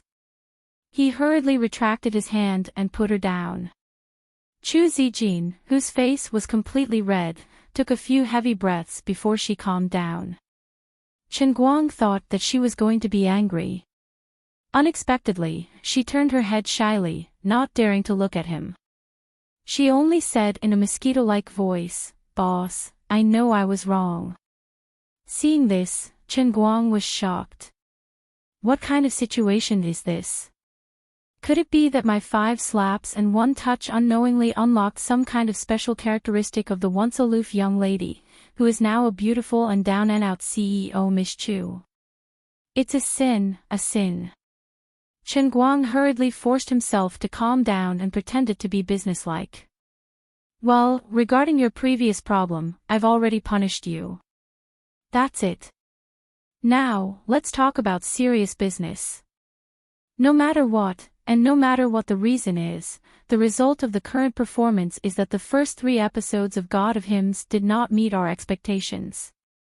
Your idea is very good. You want to rely on hard power to make a show. However, the result is not satisfactory. Actually, although our publicity is weak, because of me, the show is still well known enough. However, the audience doesn't buy it. Moreover, the reputation of the show is divided into 2 levels. There can only be one explanation. The show's hard power is not enough. It's not that the quality of the show itself is not good enough. It's that if a variety show wants to be popular, it can't be picky with the audience. It has to be suitable for both the young and the old. It has to be able to attract a group of die-hard fans, but it won't make the ordinary variety show audience feel disgusted. Your previous model of program planning did a good job in attracting die-hard fans. However, as you said, there were some problems in the rendering of the show's effect. So now, Chu Zijin asked with a red face, then you still have to go on stage personally and show us how to render the show's effect. Chen Guang shook his head. No. Actually, I've never known how to render. Every time I do something, I'll at most build a stage for myself. Then, like clocking into work, I'll stand on the stage and destroy all the people who don't like me and doubt my ability. As for the rest of the show's effects, they're all overinterpreted by the audience and my fans. I've never deliberately pursued these things, and it's the same this time. After Chen Guang finished speaking, he thought for a while and said, I'm not joking with you this time. I really have a purpose. Chu Zijin finally calmed down completely and returned to work mode. She had taught Chen Guang a lesson, and the effect was really good. What purpose? Chen Guang stretched out his right hand and waved it in front of her. I want the whole world to know that I'm the strongest person on this planet. No, it should be the strongest person in the history of this planet. Ha! Chu Zijin's reaction was the same as Xiong Er's. She was at a loss at first and didn't even believe it. Although Chen Guang had always been very good at fighting, and he often proved his ability in different fields, it was the first time he had made such a simple and crude request. This was even more straightforward than when he challenged for an Oscar. Just like you want to win an Oscar and be recognized as the best actor in the world. Chen Guang nodded. Yes. But you're so thin. Although I know you're very good at fighting, and you've won the World Arm Wrestling Championship in the past, to be the strongest person in history, that's too. Chu Zijin thought about it and grasped the main point. This is very difficult to prove. It's easy to be stronger than the people who are alive now. Just invite those world champions to do the show. If you can do it, you can challenge a little more and completely surpass their records. But how do you prove that you're stronger than the ancients? Chen Guang patted her on the shoulder. This is what you need to think about. In short, don't think about anything else for the 4th episode. Just challenge the limits of the human body. When the time comes, you can work hard and think of ideas. Things like tearing tigers and leopards, pulling a high-speed rail with your bare hands, it's not a problem. Anyway, I can give you a hint. After Chen Guang finished, he tried to think about the data he had measured on the dynamometer in Pierce, North America. Now that so much time had passed, his absolute strength had increased a lot under the double strengthening of the earth elemental arcana and true martial divine art. Counting on his fingers, Chen Guang came up with a number. 3 tons. What? I said, my absolute strength should be at least 3 tons. You just have to do the show according to this number. Are you really going to pull a high-speed rail with your bare hands? It's not impossible if you can talk to the railway headquarters about this. How about this, you try to talk to them first, and if you can't come to an agreement, I'll step in. In short, the show must be done to the best effect. It must be shocking to countless people. When Chen Guang and Chu Zijin were done, he turned around and was about to leave. After taking 2 steps, he thought for a moment, then turned back and said, "Don't worry about the sponsors. I'll think of a way." Since he had decided to step in personally, and the thing he wanted to do was so big, it didn't matter who took over now, it would be like sending a pie from the sky. It was good that the previous 4 did not know what was good for them to get out of the way, so that outsiders would not benefit for no reason. Chen Guang's eyes turned and he had a candidate. Before, he had been working happily with Xin Yuliang and the other second generations. This time, he could guarantee that they would not suffer a loss. As long as they were willing to give him face and come over to take over, he would definitely not treat them badly. Touching his face, Chen Guang felt that the fruit of his face should be enough. After leaving the temporary headquarters of Tianguang Media, Chen Guang had nothing to do anyway. Over there, Big Beard Deng was giving a lecture with several main creative teams at Yenjing University. Although it was called a lecture, the fundamental purpose was to promote the movie. It had been almost a month since the release of Women, but it was still full of momentum. This was simply an unplugged money printing machine. No one would say no to money. At least before the box office was obviously completely exhausted, the promotion couldn't stop. Of course, the name of this lecture was also very domineering. Global Seminar on World-Style Performing Arts. Chen Guang knew about this, but he didn't tell them. Instead, he secretly drove there and gave them a big surprise. Big Beard Deng was almost moved to tears of joy. It was not easy for him. As a movie director, he had done at least 50 roadshows in order to promote the movie, but from beginning to end, he did not get the cooperation of the male lead. Chen Guang's sudden appearance immediately caused an uproar in the crowd, raising the effect of the roadshow by countless levels. Fortunately, this was Yenjing University with a strong academic atmosphere. If this happened in another school, it would be hard to guarantee that the public security would not be in trouble. After that, Chen Guang invited Big Beard Deng and several main creative teams to a belated celebration dinner, which could be considered as a good comfort to everyone's wounded hearts. While eating, everyone talked about the matter of Meizhong Airlines, and they all expressed their support for his choice as a common enemy. However, Chen Guang looked calm, as if it was no big deal and not worth mentioning. In fact, for him now, there was really no big deal other than the statue and faith value. After eating, Chen Guang went to Yi Nuo Club again. This time, he took the initiative to ask Xin Yuliang and the other second-generation members. He was really afraid of Bai Hua's unorthodox way of not giving up on Qin Yu, so he simply called Xin Yuliang alone to avoid Bai Hua. As a result, when he arrived at Yi Nuo Club, he still had a headache. God knew how well-informed Bai Hua was. He had actually been waiting for him in the private room like a thief.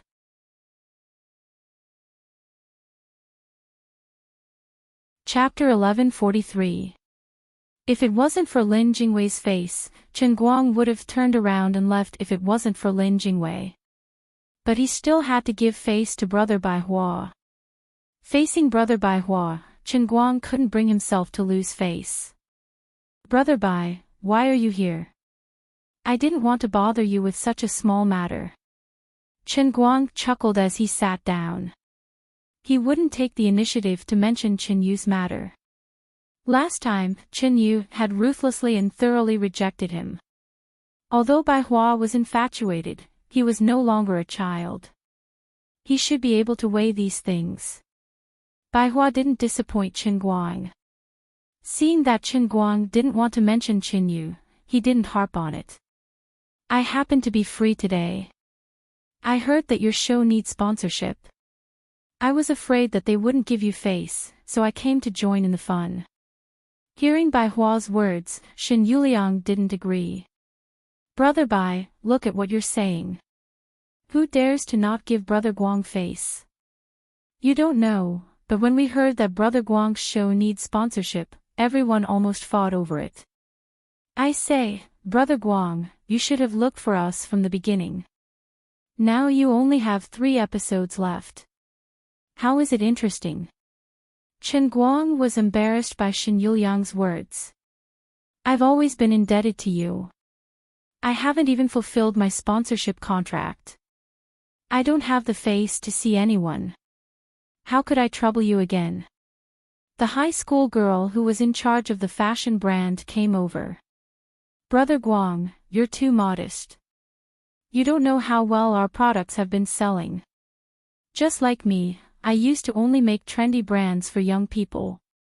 Recently, I couldn't resist the temptation, so I let the company make a sub-brand for middle-aged and elderly people.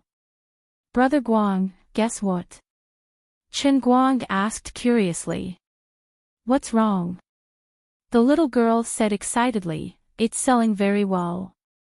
My mom even asked for 2 sets. If you don't believe me, you can go to the plaza and take a look. There are a lot of aunties wearing the sub-brands that I've endorsed. I forgot to tell you about this, but the people in your company know about it, so I let you endorse another clothing brand for the elderly. You won't blame me, right? Chen Guang didn't know if she was praising him or scolding him. You make it sound like I'm the friend of middle-aged and elderly women. With this face of mine, if I put it in the mirror, it would be as handsome as a little fresh meat. I think, my fan base should probably be younger, but it doesn't matter if it's middle-aged and elderly clothing. Oh, okay. I will promote the children's clothing brand next month. Chen Guang, thank you so much for not making baby diapers. However, after chatting with a few of them for a while, Chen Guang knew that the endorsement fee of 150 million yuan that they had spent on him previously was not in vain. Because he knew a lot of things, there would always be something suitable for others. His fan base was very wide, ranging from children a few years old to middle-aged and elderly people who were dozens of years old. One of his endorsements had the same effect as several of others' endorsements, and his image was positive enough. Although he only spent a day to shoot a commercial for them, and the rest of the time he only left a few photos for them to use sparingly, these brothers and sisters really made use of those photos in style and value. Although the endorsement contract they signed was expensive, now it seemed that it was completely worth the price of the ticket. Brother Guang, you don't know this, but now you're practically a household name. I feel that the reputation you've made in the past 6 months is even more resounding than the 10 years of hard work of Jin Shiyue and Jiang Yage. It's hard to say for other places, but the junior high school students in my brother's school don't even ha ha ha anymore. They're now ha ha ha. What do you mean by ha ha ha? It's a fan of Brother Guang. Are you stupid? Chen Guang didn't believe it at first, until these people showed him the growth of their respective brands in the past few months. This time, he had to believe it even if he didn't want to. He didn't have the self-awareness of a star artist. After taking other people's money, he didn't pay attention to the growth of other people's brands. Only now did he realize that his endorsement was extremely worth it. Ordinary products targeted at ordinary people were fine, but even the sales of heavy industrial machinery, namely excavators and tower cranes, had increased by 30%. Shen Yuliang's online car booking business was soaring. Not only did it stabilize the domestic market, but it also extended its tentacles to other parts of the Asia-Pacific region. These second and third generations, who didn't think so much at first, were simply rushing to give money to Bai Hua and Lin Jingwei. However, they had hitched a ride on Chen Guang's rapid rise in the past 6 months. It could be said that they had picked up a big bargain. It was no wonder that these people reacted so strongly when he and Shen Yuliang had only mentioned it to him. Chen Guang blushed from all the flattery.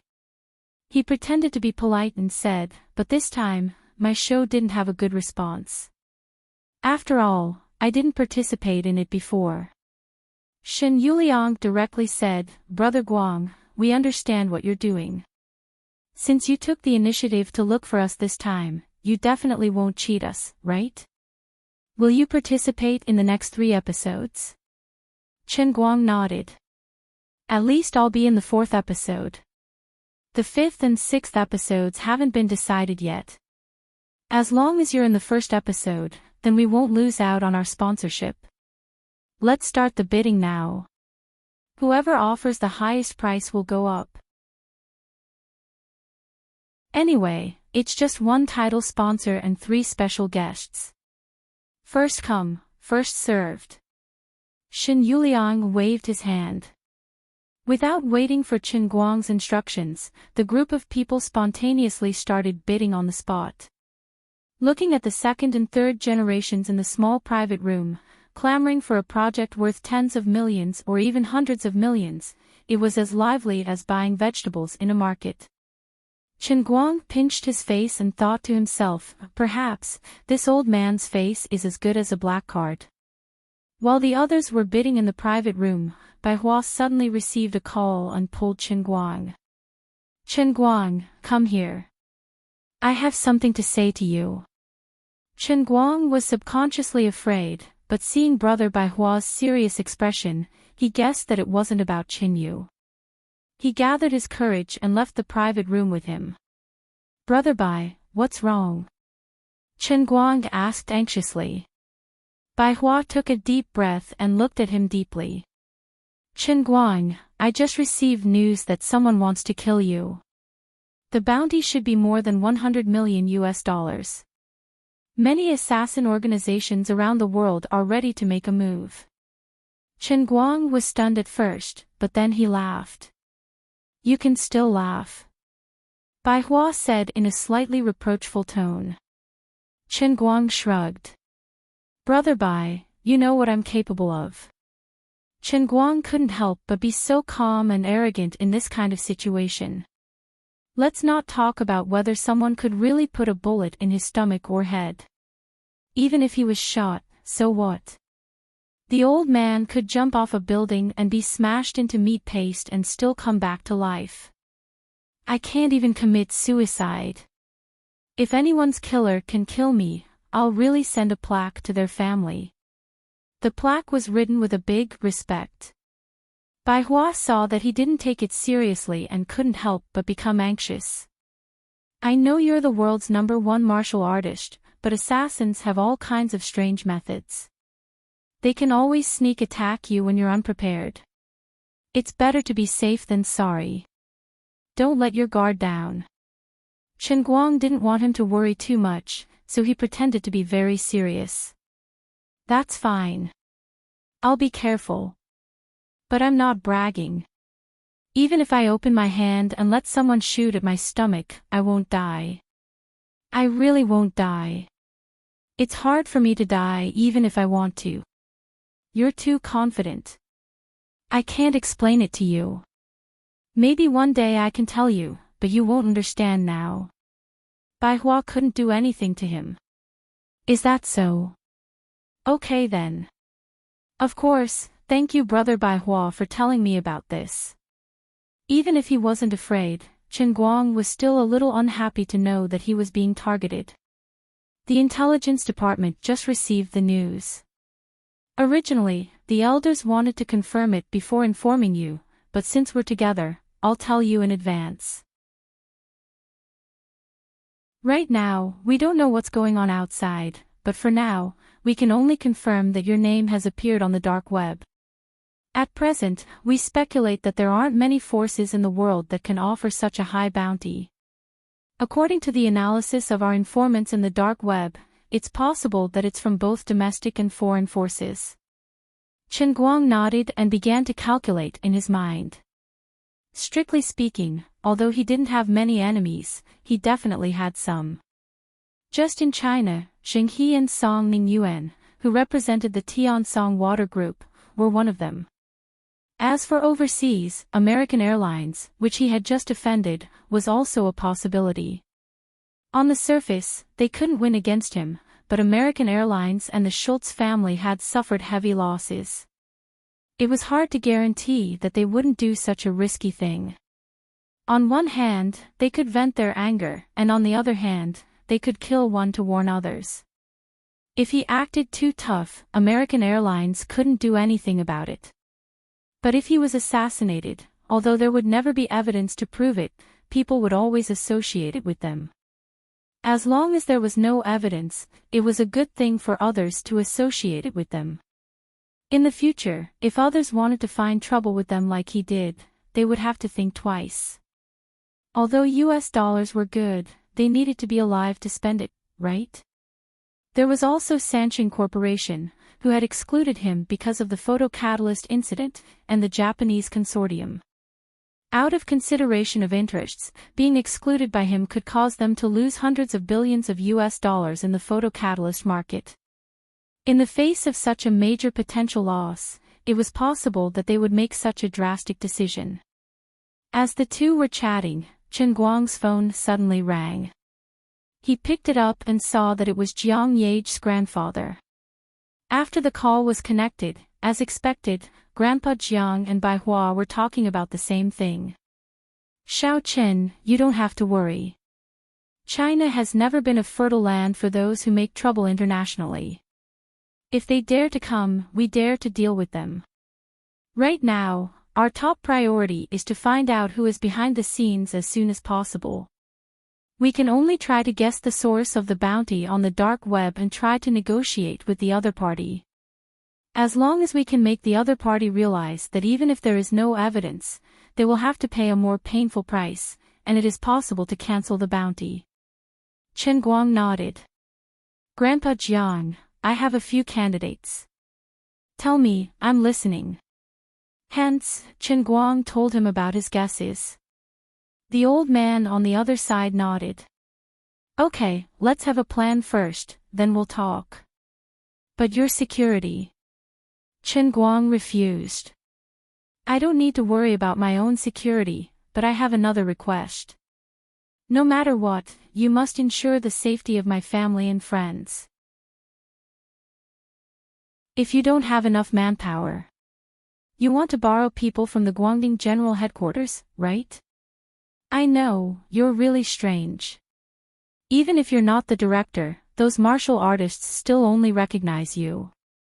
Chen Guang smiled. I didn't give them magic potion. But since ancient times, people in the martial world have never been interested in the affairs of the court. Although they are willing to submit to the Guangdong General Headquarters, they are still people in the martial world. Yes, you're right. If I knew this would happen, I would have begged you to stay. Then forget about it. Hearing that Grandpa Jiang was trying to pull him back, Chen Guang quickly refused. Let's talk about the bounty. Anyway, no matter what, I can't let anything happen to my family. If we really can't come to an agreement, and I really can't find any clues, then I may turn the tables. Chen Guang gave Grandpa Jiang a warning. Now that he was no longer the Wu of the past, once he said that he would turn the tables, it meant that he would take the initiative to make a move, and he was afraid that the waves would not be small. I understand. You want to get rid of evil and cut the weeds at the roots, right? But there is a limit to this, you have to control yourself. Don't become like Ouyang Tianqing. Don't forget what you've said before. Chen Guang nodded. I won't forget. I promise that I will kill a good person. I have a special technique that can make people reveal the truth, just like Schultz in the video. I can guarantee that nothing will go wrong. Grandpa Zhang's interest was aroused. I also wanted to ask you about this. What kind of technique is that? It is more effective than the truth serum. It is simply amazing. Anyway, you are the chief instructor in Shund. When are you going to open another class and impart your interrogation technique? Chen Guang quickly refused. Forget it, I can't teach this technique. What a joke. An elite of the martial sage realm like him would be exhausted after using the soul-snatching skill once. Even if it was a skin-strength martial artist, he was afraid that before the skill took effect, he would first become a corpse.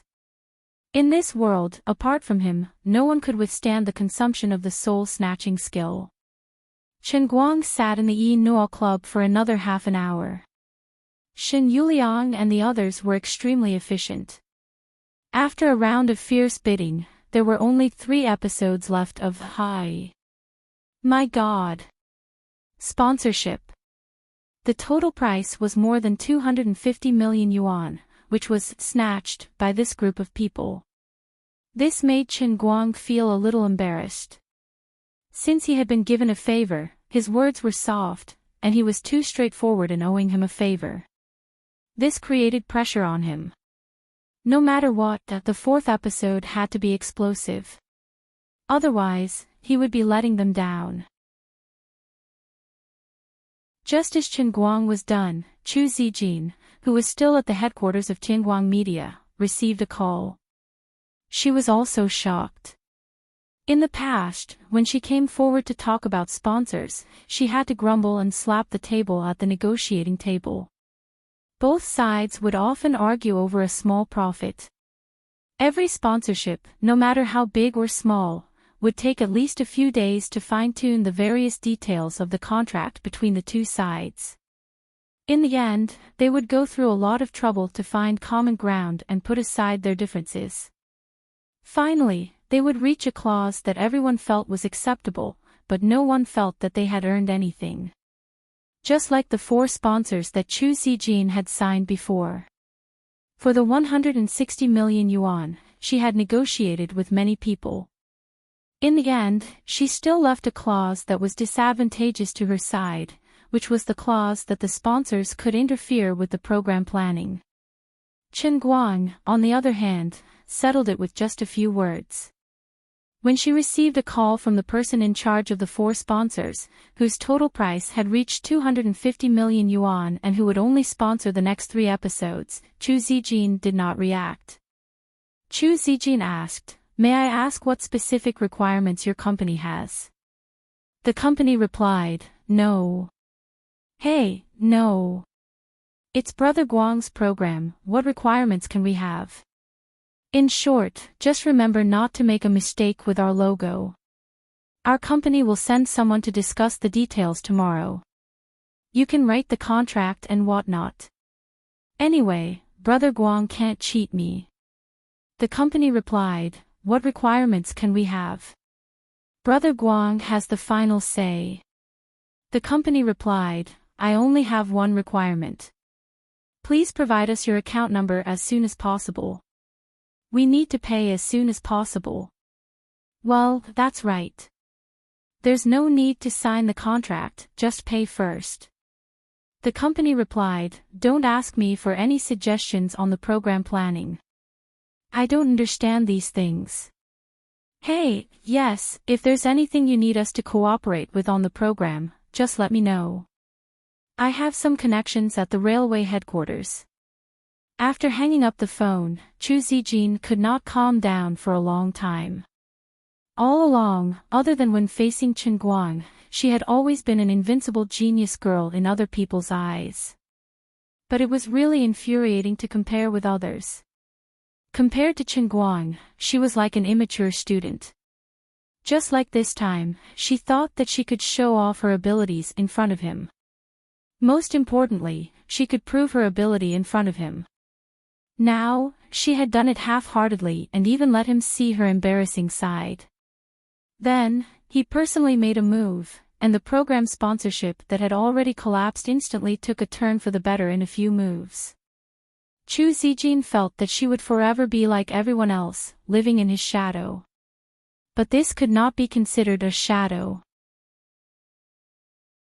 She just always saw that there were people in this world who were so much better than her. Her heart was unwilling, but at the same time, she admired him. It was exceptionally complicated. Chen Guang did not care about what Chu Zijin was thinking at this time. Instead, he focused on what the old man and brother Bai Hua had told him.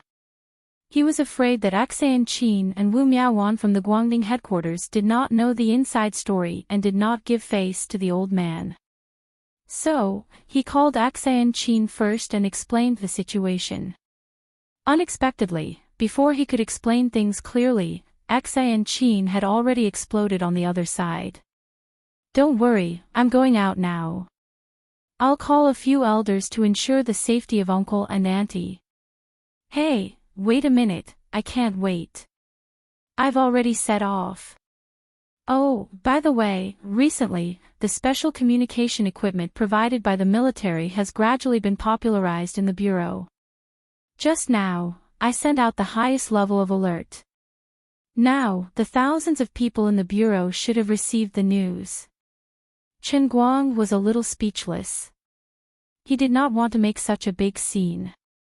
On the other side, Enchanting pulled out her crisp Lolita voice and said, "I want to see what kind of organization has the guts to dare to target the family of our Wuling's leader. This is turning the sky upside down. Big chrysanthemum leader, don't worry, all of your family and friends are guaranteed to be at least bone strength experts. Hey, wait, it seems that this deputy director is also your woman. Oh, then I have to bring along 2 naughty elders myself." Chen Guang was speechless. After not seeing Enchanting for a while, this little Lolita's official prestige had become a little too big. Also, wasn't I the former chrysanthemum leader of the Guangding headquarters? Pfft, old director. When did I give myself the title of Wuling's leader?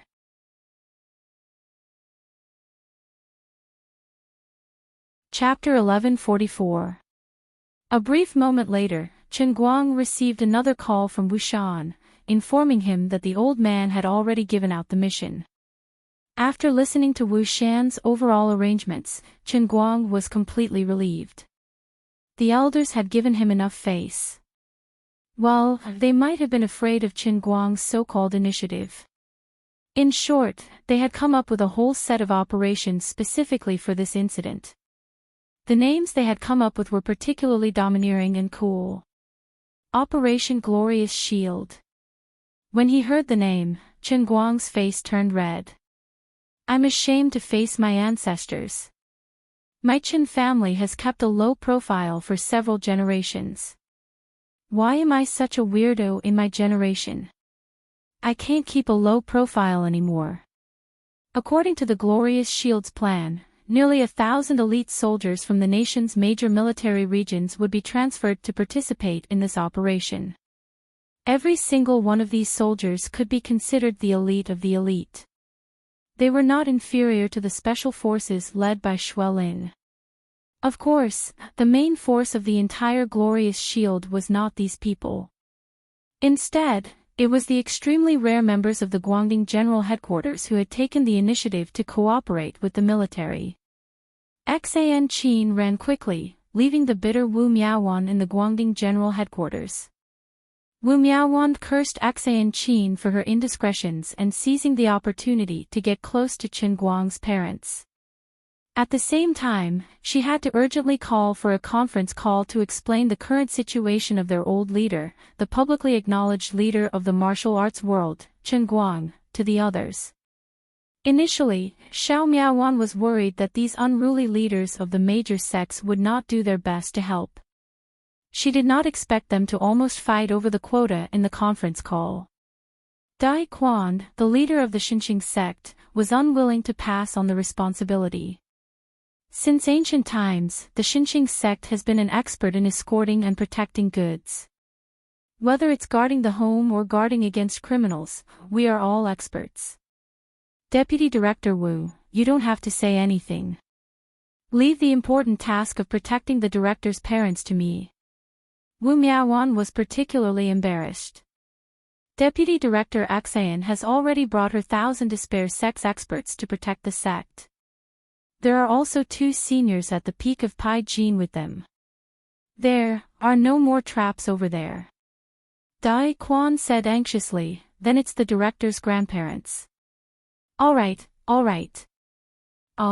Sect leader Dai, your Xinqing sect is good at footwork, but when it comes to life and death, our 7 stars formation is more reliable.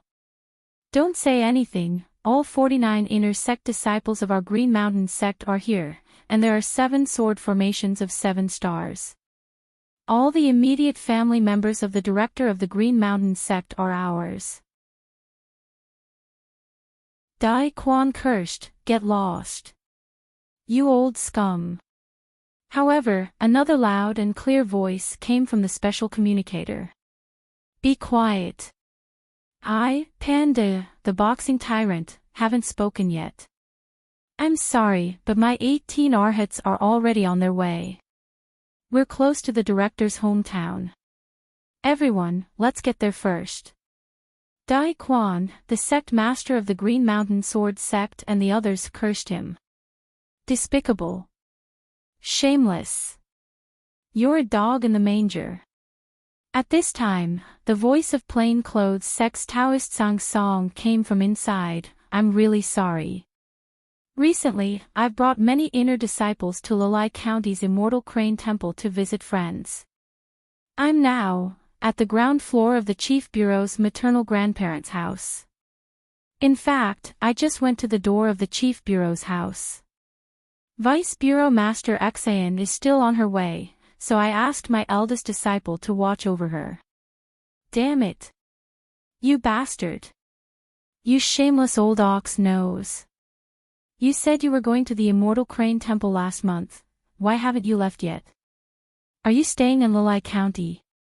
You old fart.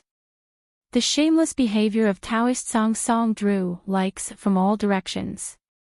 I'm sorry, but the sect Master May of our Flower Rose sect is by Madame Zhuo's side. She has been protecting Madame Zhuo for many days. Of course, I'm the acting sect master, so if the Chief Bureau is in trouble, I won't shirk my responsibility. Our Flower Rose sect has many female disciples, so it's my duty to be the bodyguards of the Chief Bureau's female relatives. I'm sorry, I have something to say. Mayame Temple is full of nuns as well. Bah. You're an old nun who talks about the Buddha. Don't tell me you're going to escort her to the temple to become a monk. It's better than you guys tricking her into acting and selling her body. Wu Miaowan's ears were hurting from all the quarreling seniors in the communication device. She had no choice but to use her authority as the Vice Bureau Chief. Seniors. Stop making noise. Please listen to me. She used to address herself as a junior in front of these seniors, but this time, she had no choice but to state her identity first. She was afraid that she would not be able to control the situation. Panda, who wanted to be the most unruly, saw that Taoist Sang Song had beaten him to it, so he decisively put the blame on himself. That's right. We'll listen to Vice Bureau Chief Wu. We can't break the rules just to curry favor with the Chief Bureau Chief. We're not completely Jianghu people now, we're public servants in the system, so we have to follow the rules.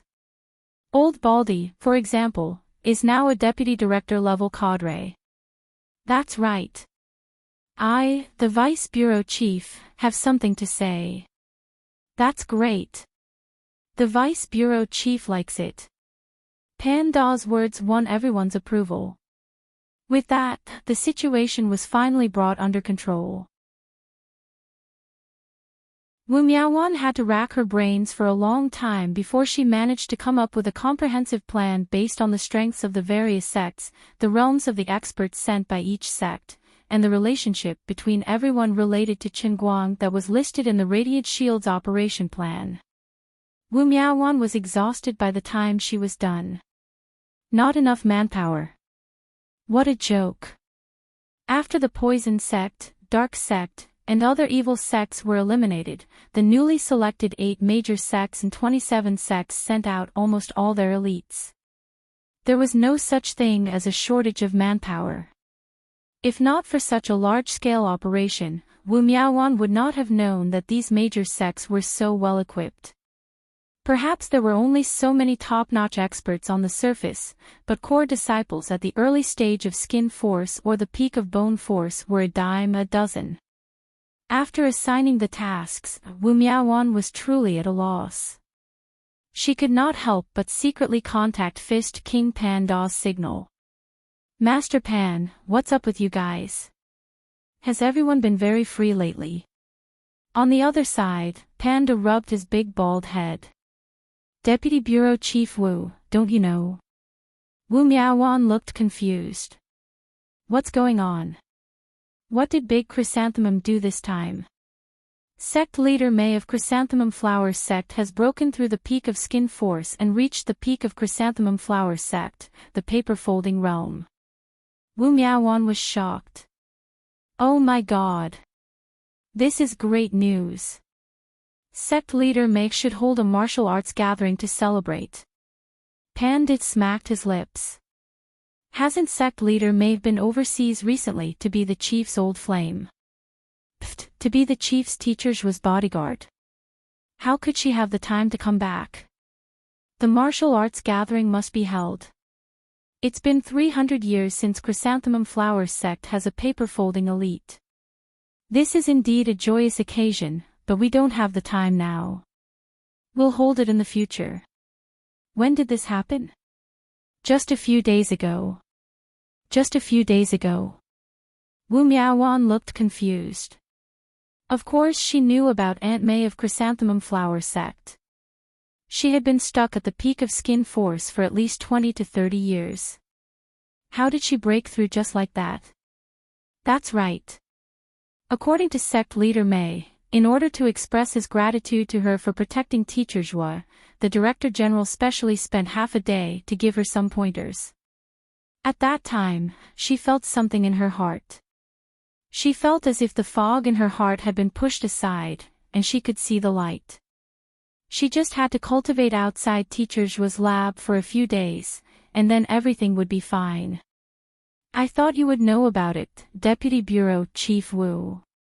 After all, we all know that you're also the chief's old flame, confidant. That's right. Confidant. So that's how it is. Wu Miaowan came to a sudden realization. No wonder these seniors of the pugilistic world were all crazy and full of energy. If anyone else saw Aunt May break through like this, how could they not be envious? But they were not that close to Chen Guang. The pointers of an elite might seem simple, but the other party cared more about their mood. A conversation with an elite was better than 10 years of studying. Such benefits were hard to buy. But they were not related, and the chief was not in the office. He was busy all day, so how could they disturb him so easily? Perhaps they were worried that they would not have the chance to ask the chief for help. Now, they should learn from sect leader May and do him a favor. Sooner or later, they would have the chance to beg him. Compared to the possible benefits, what was a period of hard labor for someone's house guard? That was an opportunity. Not a hard labor. Wu Miaowan was furious. In order to trick the great demon leader into teaching her a few moves, she had almost stripped naked and jumped in front of him to stick out her butt. But in the end, this guy never did anything right and never gave her any benefits. She only became a guard for your lover for a few days, and you're so biased. You gave her pointers to break through skin force. You heartless bastard. I'm your lover, you can't do this. Ahaha, so that's how it is. I know that, the chief used to give me pointers often, but how can people compare? Sect leader May has been at the peak of skin force for many years, and should be ready to break through. I'm still young, there's no rush. Alright, Deputy Chief Wu, I'll get back to work now. Alright, Master Pan, go ahead. Thank you for answering my questions. After hanging up, Wu Miaowan became angrier the more she thought about it. But not long after, she felt that it was ridiculous and burst out laughing. Chen Guang had actually helped her and her lover before, much more than he had helped others. He did not favor one and discriminate against the other. But just like what he had said, how could people compare with each other? In the path of martial arts, although pointers from experts could enlighten people, it was more important to rely on oneself to cultivate. If one's realm was not up to par, no amount of pointers would be of use. Unfortunately, if Master was still alive, perhaps he could have become an expert of the next realm under his pointers, just like Aunt May from the Flower sect. But the dead could not be resurrected. No matter how much regret there was, it could only be repaid in the next life. Now that she and her lover had taken over the sect, they would definitely be able to carry it forward. With that in mind, Wu Miaowan sent Chen Guang all the aspects of the Glorious Shields operation plan that the General Directorate of Light was in charge of. Yes, she sent a QQ offline file.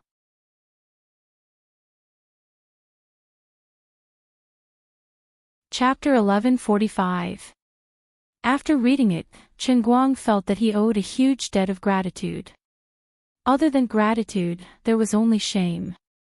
In fact, since a few months ago, after Chen Guang became the director of the Guangding General Administration, secret guards had been placed around his core family members.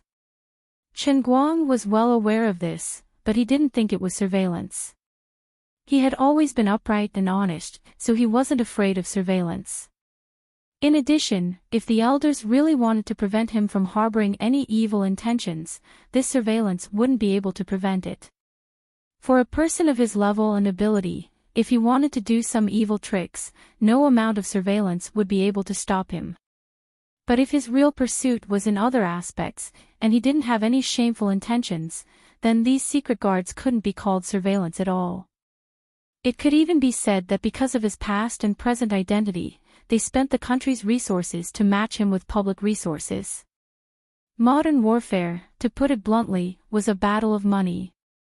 Every time an elite warrior was trained, especially an elite agent who could take on security missions, the cost was extremely high.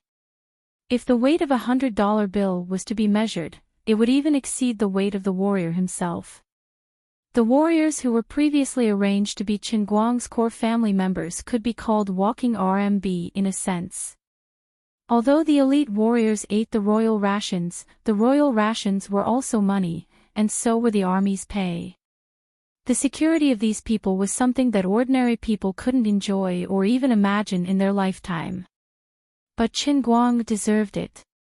Based on what he had done in the past, it was worthy of such attention. But regarding the internal force martial artists, if it wasn't for his sudden appearance, the internal force martial artists would still be a great threat to the country, not to mention working together and supporting each other. But Chen Guang was a thin-skinned person, and he didn't like to take credit for himself.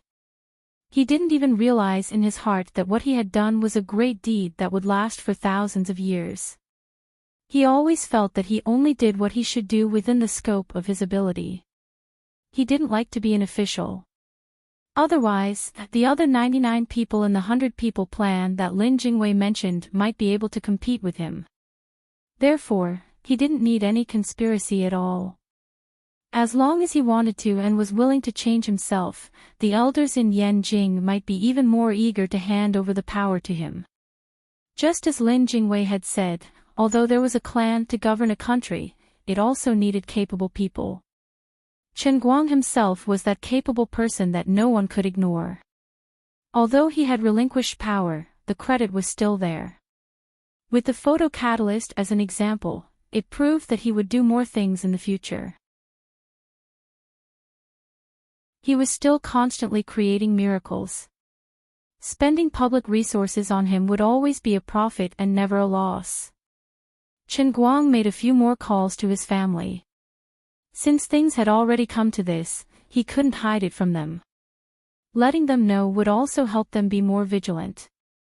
After being busy for most of the night, he finally settled down. In fact, he also wanted to find out who put up the bounty. He even called Chu Zijin, who was still asleep. However, the bounty on the deep web was completely hidden. From the release of the task to the acceptance of the task, it was both anonymous. The deep web's own defense system also gathered the wisdom of countless underground hackers around the world. Even someone as strong as Chu Zijin couldn't do anything to the deep web. At most, she could only be regarded as one of the top 10 hackers in the world, not the first in the world. The deep web structure was very loose, and it had the help of a top hacker team. Moreover, even if it was breached, if the database of others was originally that kind of two-way anonymous information, it could only serve as a bridge between the release of tasks and the acceptance of tasks. It was impossible to get any substantive information from it. Governments around the world had worked hard for more than 10 years to conquer the deep web, but there was no practical effect. In desperation, Chen Guang could only let it go. Although he had a few general areas, it was impossible for him to personally interrogate them one by one, right? He would deal with it when it came. In the next few days, Chen Guang didn't return to the 5 capitals. Instead, he stayed in Yanjing and waited for the high. My God. Specific planning progress of the 4th episode. Considering his personal needs, this time Chu Zijin also tried to figure out Chen Guang's previous style of doing things, and then followed his standard of 3 tons of absolute strength. In addition, since it was a variety show, it couldn't just be him. He had to invite some well-known and competitive strongmen to participate in the competition, of course, including the Olympic champion. With others as a foil, he could show his strength. However, the Olympic champion of the national team would not easily participate in some variety shows, and he couldn't easily disrupt other people's training plans. If it was only Chu Zijin who went to invite people, she might not be able to do it. At this time, it was Chen Guang himself who had to do it. It was also beneficial for him to stay in Yanjing. In addition, in the past few days, he had dragged Big Beard Deng to participate in several promotional activities to promote women, including being interviewed by well-known overseas talk shows. Usually, Conan wouldn't go to places outside of the United States to do shows, but if the guest of the show was Chen Guang, there would be no such thing. In fact, a long time ago, when Chen Guang was still in Los Angeles, Conan had taken the initiative to contact Chen Guang more than once, hoping to do an interview for him. Unfortunately, even when Chen Guang returned to China, he couldn't get a slot. After all, in Chen Guang's opinion, time was more valuable than money. When he needed popularity, he could take the initiative to pay for an interview with UBC. When he didn't need popularity, it became someone else who needed him. Then, sorry, I'm busy. This time, Conan also heard from a friend that Chen Guang would have a few days to cooperate with the promotional plan of women, so he took the initiative to contact Big Beard Deng and directly ran to Yanjing to meet Chen Guang. Chen Guang talked for an hour with this popular talk show host in the United States for many years, and he regretted not taking the initiative to go on his show. The reason was that this guy was really good with words. Not only did he help him complete the promotional work for women, but he also took the initiative to bring the topic to American Airlines. The interview went like this. Mr. Chen, I heard that you still don't have any intention of reconciling with American Airlines, and the day of you going to court is getting closer. Now, American Airlines is trying to use the interference of the Ministry of Foreign Affairs to let your visa expire, so that you can't go to court. What do you think of this? Is that so? Everyone knows that I'm law-abiding in the United States, and I have no bad records. If your country's federal government supports American Airlines' dirty tricks, then the most angry and anxious people in the United States shouldn't be me, but the people of color in the United States. I'm sure everyone knows what this means, right? As far as I know, there is almost no racial discrimination in China. Why would you focus on this, Mr. Chin? It's impossible for discrimination to happen to you, right? Chen Guang smiled and shook his head. No, I've encountered it this time. American Airlines has taught me a very profound lesson. I oppose all discrimination. No one can choose the family they are born into, and they can't choose the color of their skin. A person might be discriminated against because of his laziness or his moral character, but it shouldn't be because of his appearance, skin color, or even what he wears. A white man in a suit and tie isn't necessarily noble, and a black man in shorts isn't necessarily inferior. So, you'd rather give up the extremely generous private compensation and choose to go to court. According to our investigation, Baker Law Firm has filed a total of 157 charges against American Airlines and the Los Angeles Police Department. Yes, they must apologize. Not only to me, but also to all the people who have been discriminated against by them. When the police officer named Jack pulled out his gun, there was no room for reconciliation. Conan asked again, Schultz may be sentenced to life in prison. What do you think of this? He asked for it. Crimes can't be covered by dollars.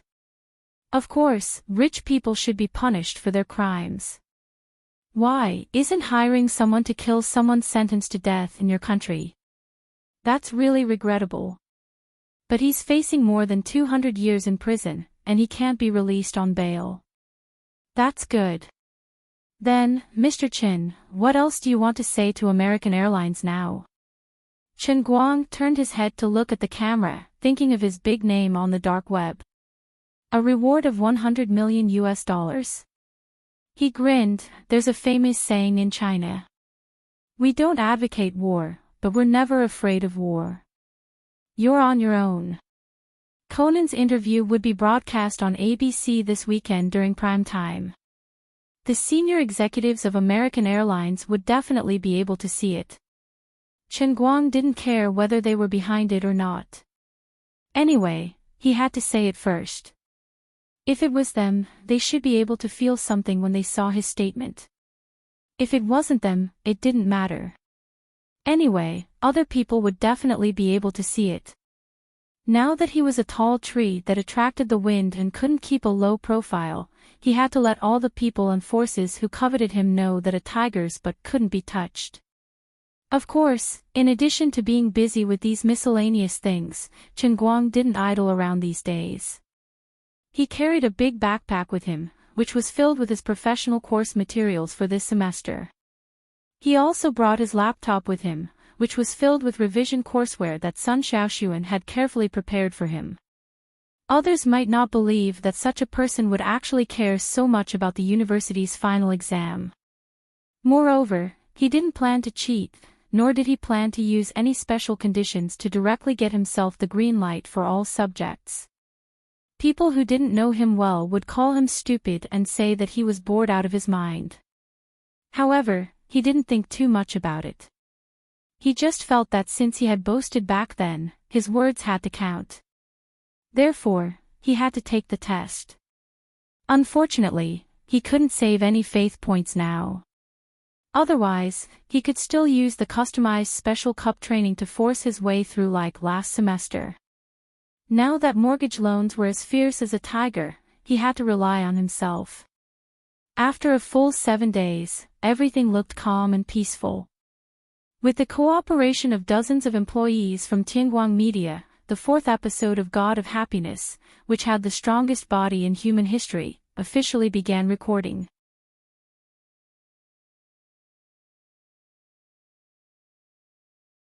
Chapter 1146.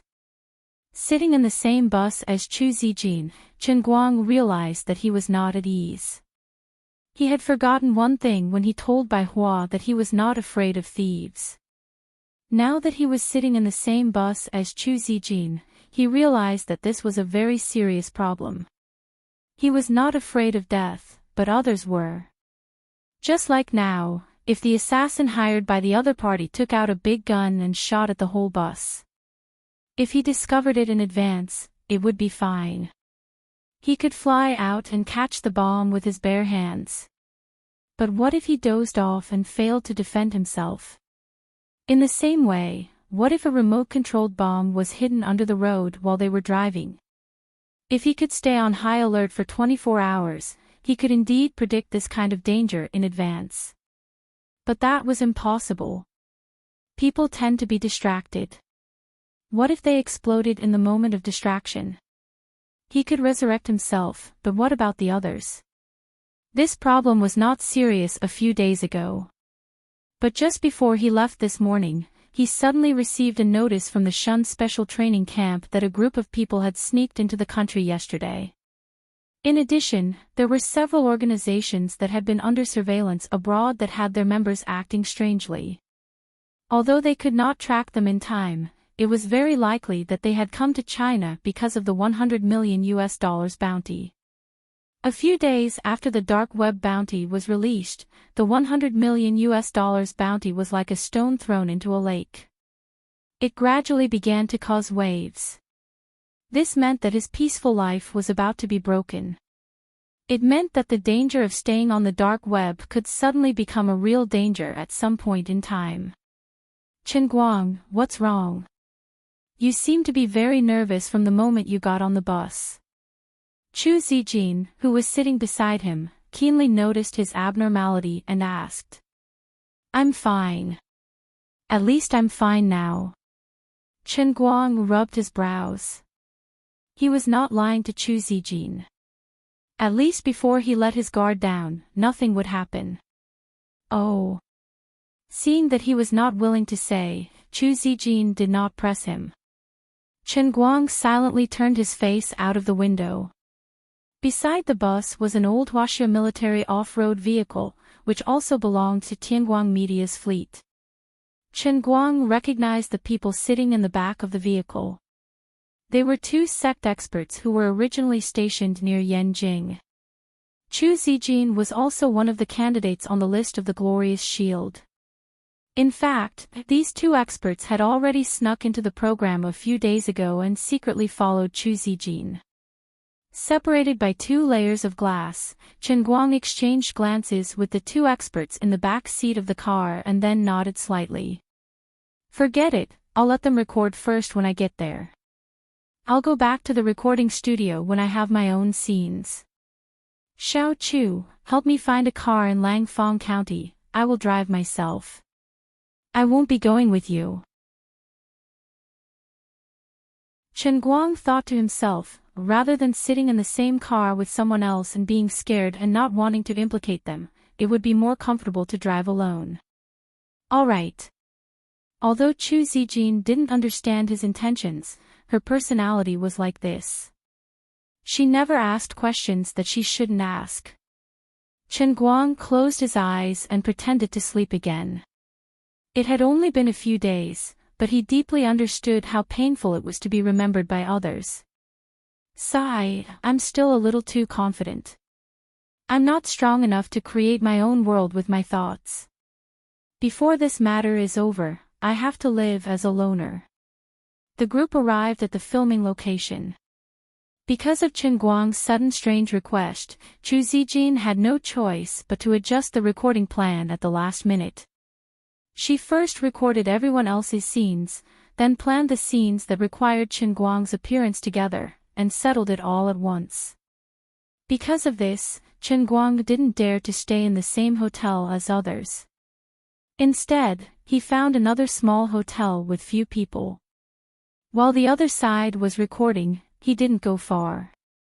Instead, he watched from a distance of 300 to 400 meters, like a thief.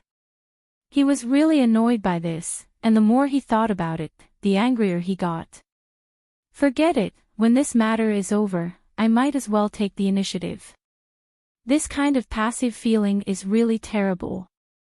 Clenching his fists, Chen Guang repeated the names of the candidates in his heart. At most, I'll just waste a little more effort. I'll personally bestow the soul-snatching art on all of you, and all you have to do is answer me. I've already reminded you. It's you who are stubborn. Then don't blame me for bullying ordinary people because I have a golden finger. Gnashing his teeth, Chen Guang was annoyed by Su Tao's words. Chu Zijin thought that he was probably sick. Something must have gone wrong in his brain. Why did he hide so far away for no reason? Chen Guang wanted to tell her that he could be under the watch of the killer at any time. He even wanted to tell her that 2 of the newly recruited workers in the film crew were rare internal strength masters that ordinary people dreamed of.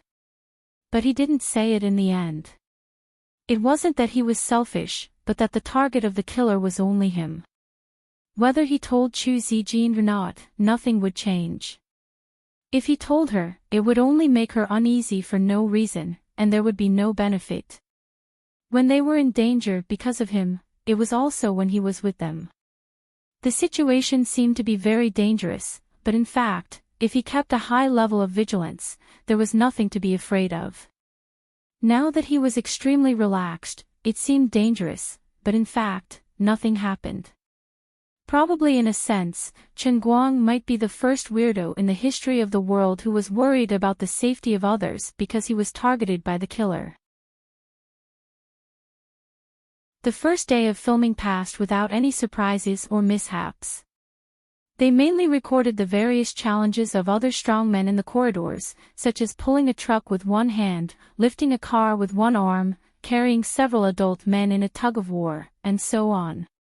These were the common methods of some ordinary Guinness programs or Hercules programs, and there was nothing special about them. If they only relied on these scenes, the fate of this program would basically be no different from the fate of the previous 3 episodes. Even the other people who were recording the program with them were not very optimistic. If it weren't for the fact that the person who invited them was Chen Guang, that the task was directly arranged by the higher-ups, and that they had the opportunity to compete with Chen Guang, these top strong men from all over the world and the Olympic champions of the Chinese weightlifting team would not have come to participate in this program. But after a whole day of recording, except for the bus that Chen Guang took on the way here, the guests did not see anyone else. Not only that, but even the recording plan was temporarily adjusted. The competition that many guests had been looking forward to did not appear, and it was all a one-man show. Although there were also cheers from the audience, it was always a little less interesting, and it seemed very fake. Although they had long heard that variety shows nowadays were not like the past, and had become various kinds of editing and gluing, all for the program effect. But when this kind of thing really happened to them, they still felt very vexed. When they thought that Chen Guang's scenes would be integrated into the whole program one by one, they thought that the audience would be fooled by the seemingly seamless editing, and they would think that they were really competing with him, but in fact, it was just the effect of the editing. They felt very disgusted. How was this a competition? It was clearly a fraud. Sigh, I thought we could compete with Superman, but it turns out that it's actually like this. That's right, fraud. It seems that Superman is no different from those celebrities who rely on hype. You can't say that. I have carefully studied his previous programs, and they don't seem to be fake. But this time, I don't know what he took wrong, but he suddenly wants to compete with us. This is completely different from what he did in the past. That's right, how strong a person is can be seen from his body. How can he compete with us with that head of his? Don't you know that he used to be the champion of the world arm wrestling competition? We know, but so what? You can't possibly think that people will cooperate with him in that kind of international competition, right? That won't happen, but we are competing with the strength of the whole body. Just like when we pull a truck, we not only rely on wrist strength and arm strength, but also the strength of the waist and legs. There are many arm wrestling masters with unstable lower bodies. A few years ago, I once wrestled with a foreign champion, and he was thrown out with his eyes closed. It was not a problem at all. That's true. Then it feels like we have become his background. Do we have to go against our conscience to promote him? I don't know what you think, but anyway, I feel this way, and it's quite unpleasant. If it wasn't for the head office specifically talking to me before we left, I really didn't want to do this. I'm so disappointed. When I go back, I'll tell my nephew to stop worshipping him. Boring, really boring. This person, once he has money and status, he will become bad, and he will think of such empty tricks. I think he is at his wit's end, but he still needs a good reputation, so he came up with this fraud. Why bother? Isn't his movie quite popular now? Who knows, the world of the rich is so *king complicated. Forget it, forget it. Anyway, the appearance fee he gives is high enough, and the team also has subsidies. We can't afford to offend him, so just talk to him in private, don't gossip outside. I know, but look at those foreign strongmen over there, they are not as sensible as us. Do you want to go and say hello to them? Forget it, we are not his lackeys, it's not worth it to run errands for him. We just want these international friends full of a sense of justice to expose all the fraud and shameless acts. Chen Guang, who was being criticized in all kinds of ways in private, spent the whole day lying on the beach chair that Chu Zijin sent over. Originally, he was supposed to cooperate with the other guests to finish the recording today, but after the adjustment of the recording plan, his scenes were all moved to tomorrow. He also knew that the guests would more or less have opinions, and if he encountered this kind of thing, he would also be unhappy, but he had no choice. Putting himself in their shoes, it was completely understandable for others to have opinions.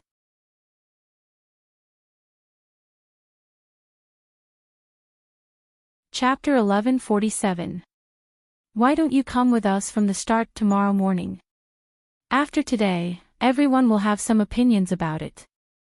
That night, Chen Guang still did not go to the hotel where Chu Zijin and the others were staying. Instead, he chose to have a conference call with Chu Zijin at another hotel on the other side of Langfang County. Chen Guang stood in front of the window. There's no hurry. We'll talk about tomorrow's matters tomorrow. You should stick to the original plan for the time being. It'd be best if I can compress the recording time a little. It'd be best if it can be controlled within an hour. Chu Zijin finally could not help but ask, didn't you say that the bounty matter is not a threat to you? But I keep feeling that something is wrong with you today. Chen Guang sighed. It doesn't affect me, but you guys are not me, right? Chu Zijin thought for a moment and suddenly came to a realization. I see. Why don't we change the filming time?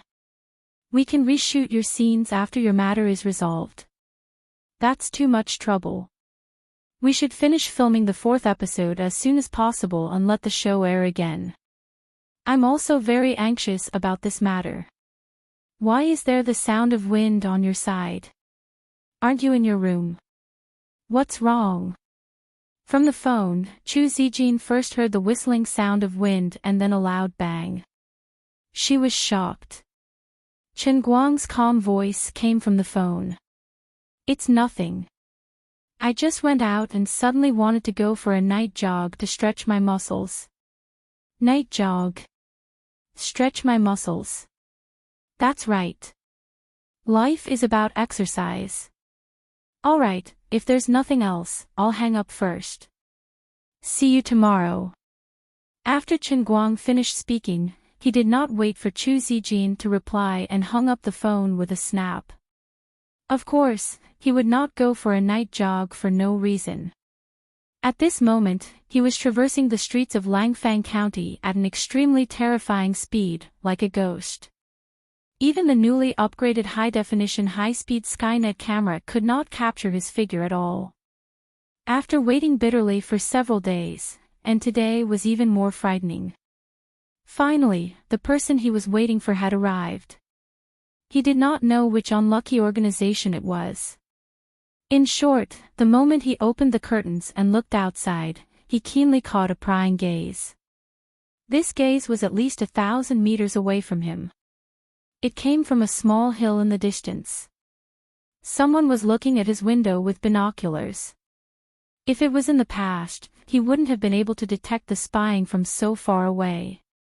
But things were different now. His spiritual energy was stronger than before. As the Earth explosion, he was constantly absorbing the power of the Earth element in the world, which made his connection with everything in this world even closer. When he was fully focused on himself and raised his alertness and acuity to the highest, his sixth sense would become extremely terrifying. He would be able to sense even the slightest movement. Not to mention being spied on by a killer with binoculars. Even if a sparrow turned its head to look at him from a few hundred meters away, he would be able to turn around and glare at the sparrow. Not good.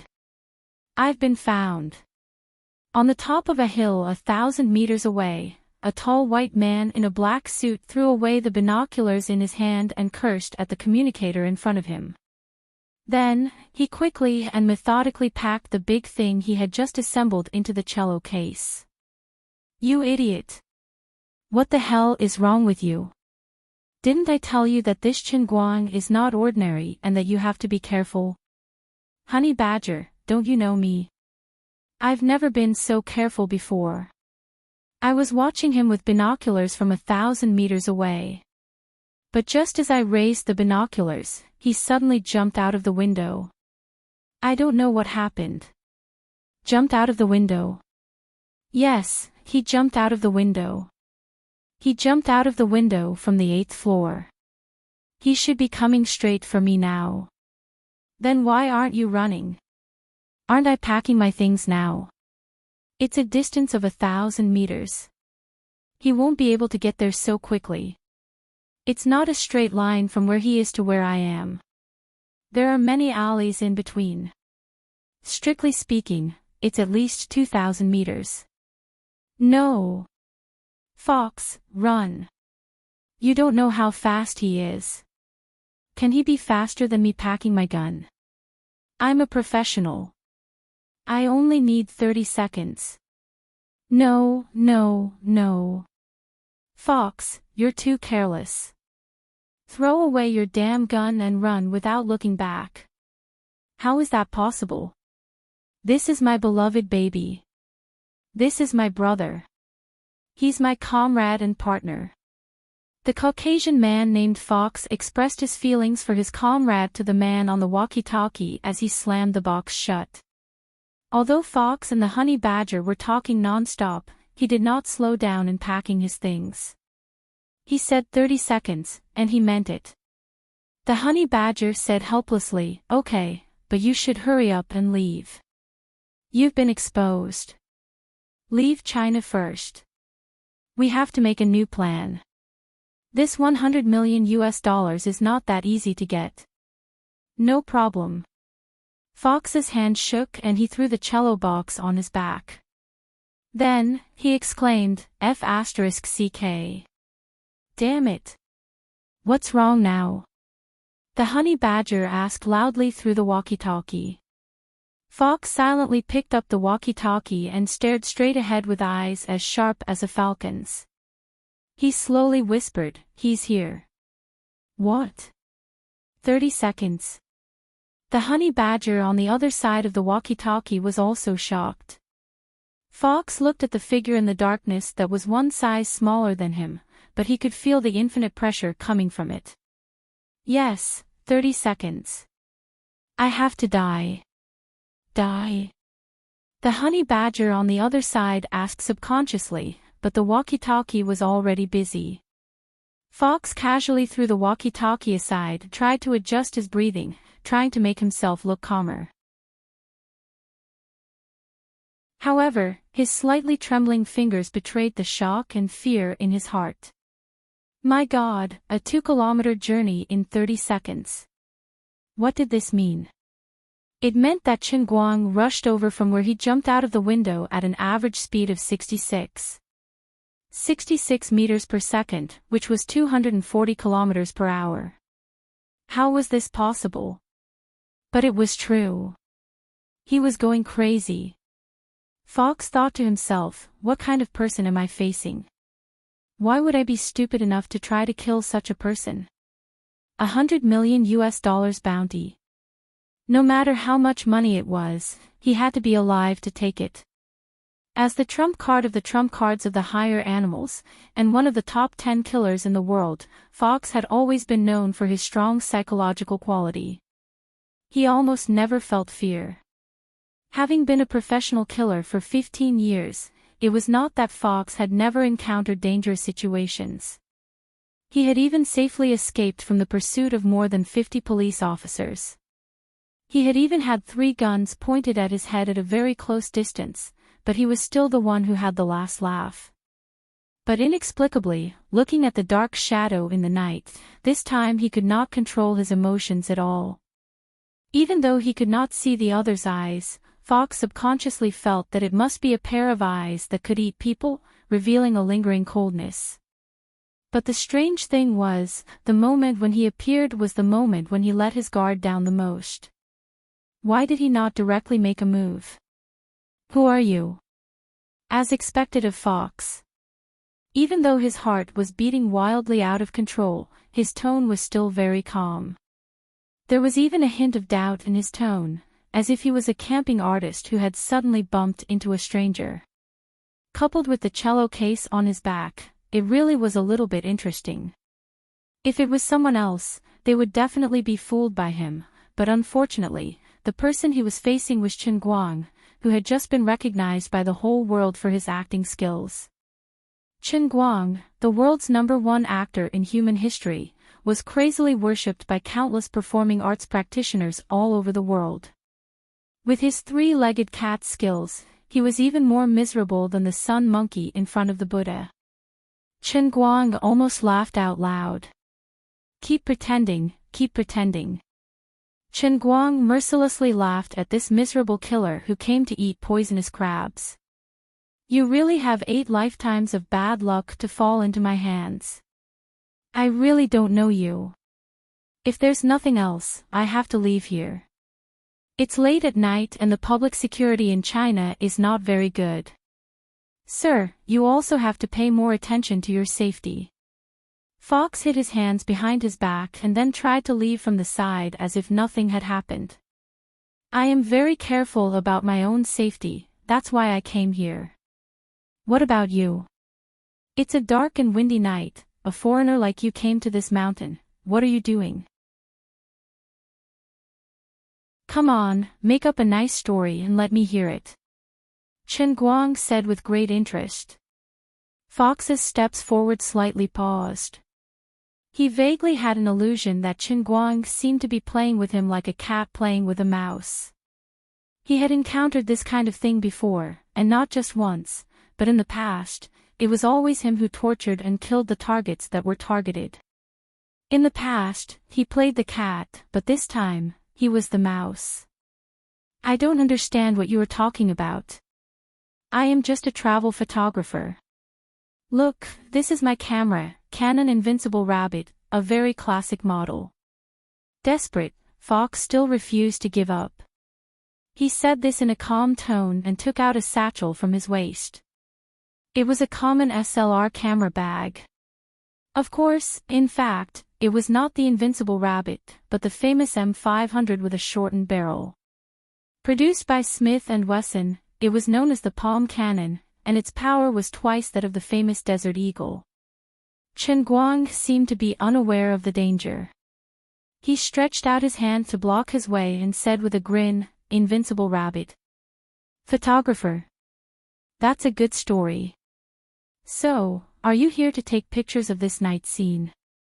Fox also looked relaxed and slightly turned his head to tidy up his satchel. Of course, the night scene of Huaxia County is very beautiful and brightly lit. This is the crystallization of modern civilization. I am committed to photographing the cultural landscape of Huaxia. Next month, I will hold my personal photography exhibition in London. At that time, photography enthusiasts throughout England will be able to have a new understanding of the civilization of Huaxia through my photography exhibition. I really like this beautiful country, and I want to introduce China's civilization to the world. Well, I really have to leave. Nice to meet you. Chen Guang couldn't help clapping at Su Tao's ability to make up stories. Great. Your story is great. But I'm not happy to meet you. On the contrary, I'm very unhappy now. As he said that, Chen Guang took a step forward and stood in front of Fox once again. This time, he completely blocked his way. Fox's eyebrows slightly furrowed. Chinese, are you trying to pick a fight? If you do this again, I will call the police. In your country, your actions will bring you trouble. I am a foreigner. Chen Guang smiled brightly. All right. That's enough acting. It's a pity. If you don't die here today, you can really become an outstanding actor. The money you earn won't be less than being a killer. I really regret it. Rude Wuxia people. Shut up. I don't understand what you mean at all. Get out of my way. Fox roared angrily. Chen Guang shrugged. My ears are better than you think. My friend named Fox, were you chatting with second brother from Africa just now? Fox's heart skipped a beat. He couldn't continue acting. My name is not Fox. Not Fox. My name is Wiseman. Also, I don't understand what you mean by second brother from Africa. Second brother from Africa is called a honey badger in China. Do you understand? Honey badgers are creatures that overestimate themselves and are not afraid of death. They even dare to take the initiative to attack lions, just like what you did this time. Chen Guang suddenly retracted the smile on his face and spoke coldly. Fox looked like he was gradually losing control. He stomped his feet and took out his phone with his left hand, pretending to make a call. You lunatic. I will call the police now. I know that the police number in China is 110. Bang! A loud sound was heard. It turned out that while he pretended to make a call with his left hand, his right hand had secretly taken out an M500 and aimed at Chen Guang's chest. Unfortunately, nothing happened. Just like how he caught the Glock bullet with 2 fingers on the plane, this time, Chen Guang used his right index finger and thumb to gently pinch the M500's 3,517 joule kinetic energy 12. 7mm magram bullet as if he was pinching a pinch of sugar. The fox was completely dumbfounded. Although he had seen it in a video before, he knew that it could be real. But this was an M500. The king of handguns. How did he do it? Besides, if he could catch the M500 bullet at such a close distance, it seemed like the big guy in the cello case on my back couldn't do anything to him no matter how far away we were. Are you still human? Chen Guang looked at him calmly, then turned to look at the bullet in his hand. What an amazing cameraman. Can we talk now? After saying that, Chen Guang didn't give Fox a chance to talk. He kicked him in the chest with lightning speed, sending him flying. He even flew over the top of the mountain and landed on the mountain below. When Fox was kicked by Chen Guang's right foot, it was as if he had been electrocuted. All the strength in his body was instantly sucked out. He couldn't even move his fingers. Fox was floating in the air when his body trembled. Chen Guang had actually caught up to him. Chen Guang grabbed his collar with his right hand while his left hand casually reached to the side and took out his M500. Fox screamed, "I'm falling." Chen Guang ignored him. Instead, he looked at the M500 in his hand. Your invincible rabbit looks really unique, Fox friend. Hearing the wind whistling in his ears, Fox's heart was like dead ashes. He was unwilling and wanted to struggle, but he knew that he was dead for sure. From the moment Chen Guang jumped out of the window, he had no chance. Even if he didn't waste those 30 seconds, he wouldn't be able to escape. Alright, perhaps from the moment he accepted this mission, he was destined to end up like this. You're tuning into the LoveLore Library YouTube channel. We're so grateful for your support, and don't forget to subscribe to join us on this incredible journey through captivating stories. Your generosity through donations truly makes a world of difference, as it's the primary source of revenue that allows me to expand and enhance this channel for you. Thank you from the bottom of my heart for being a part of this adventure.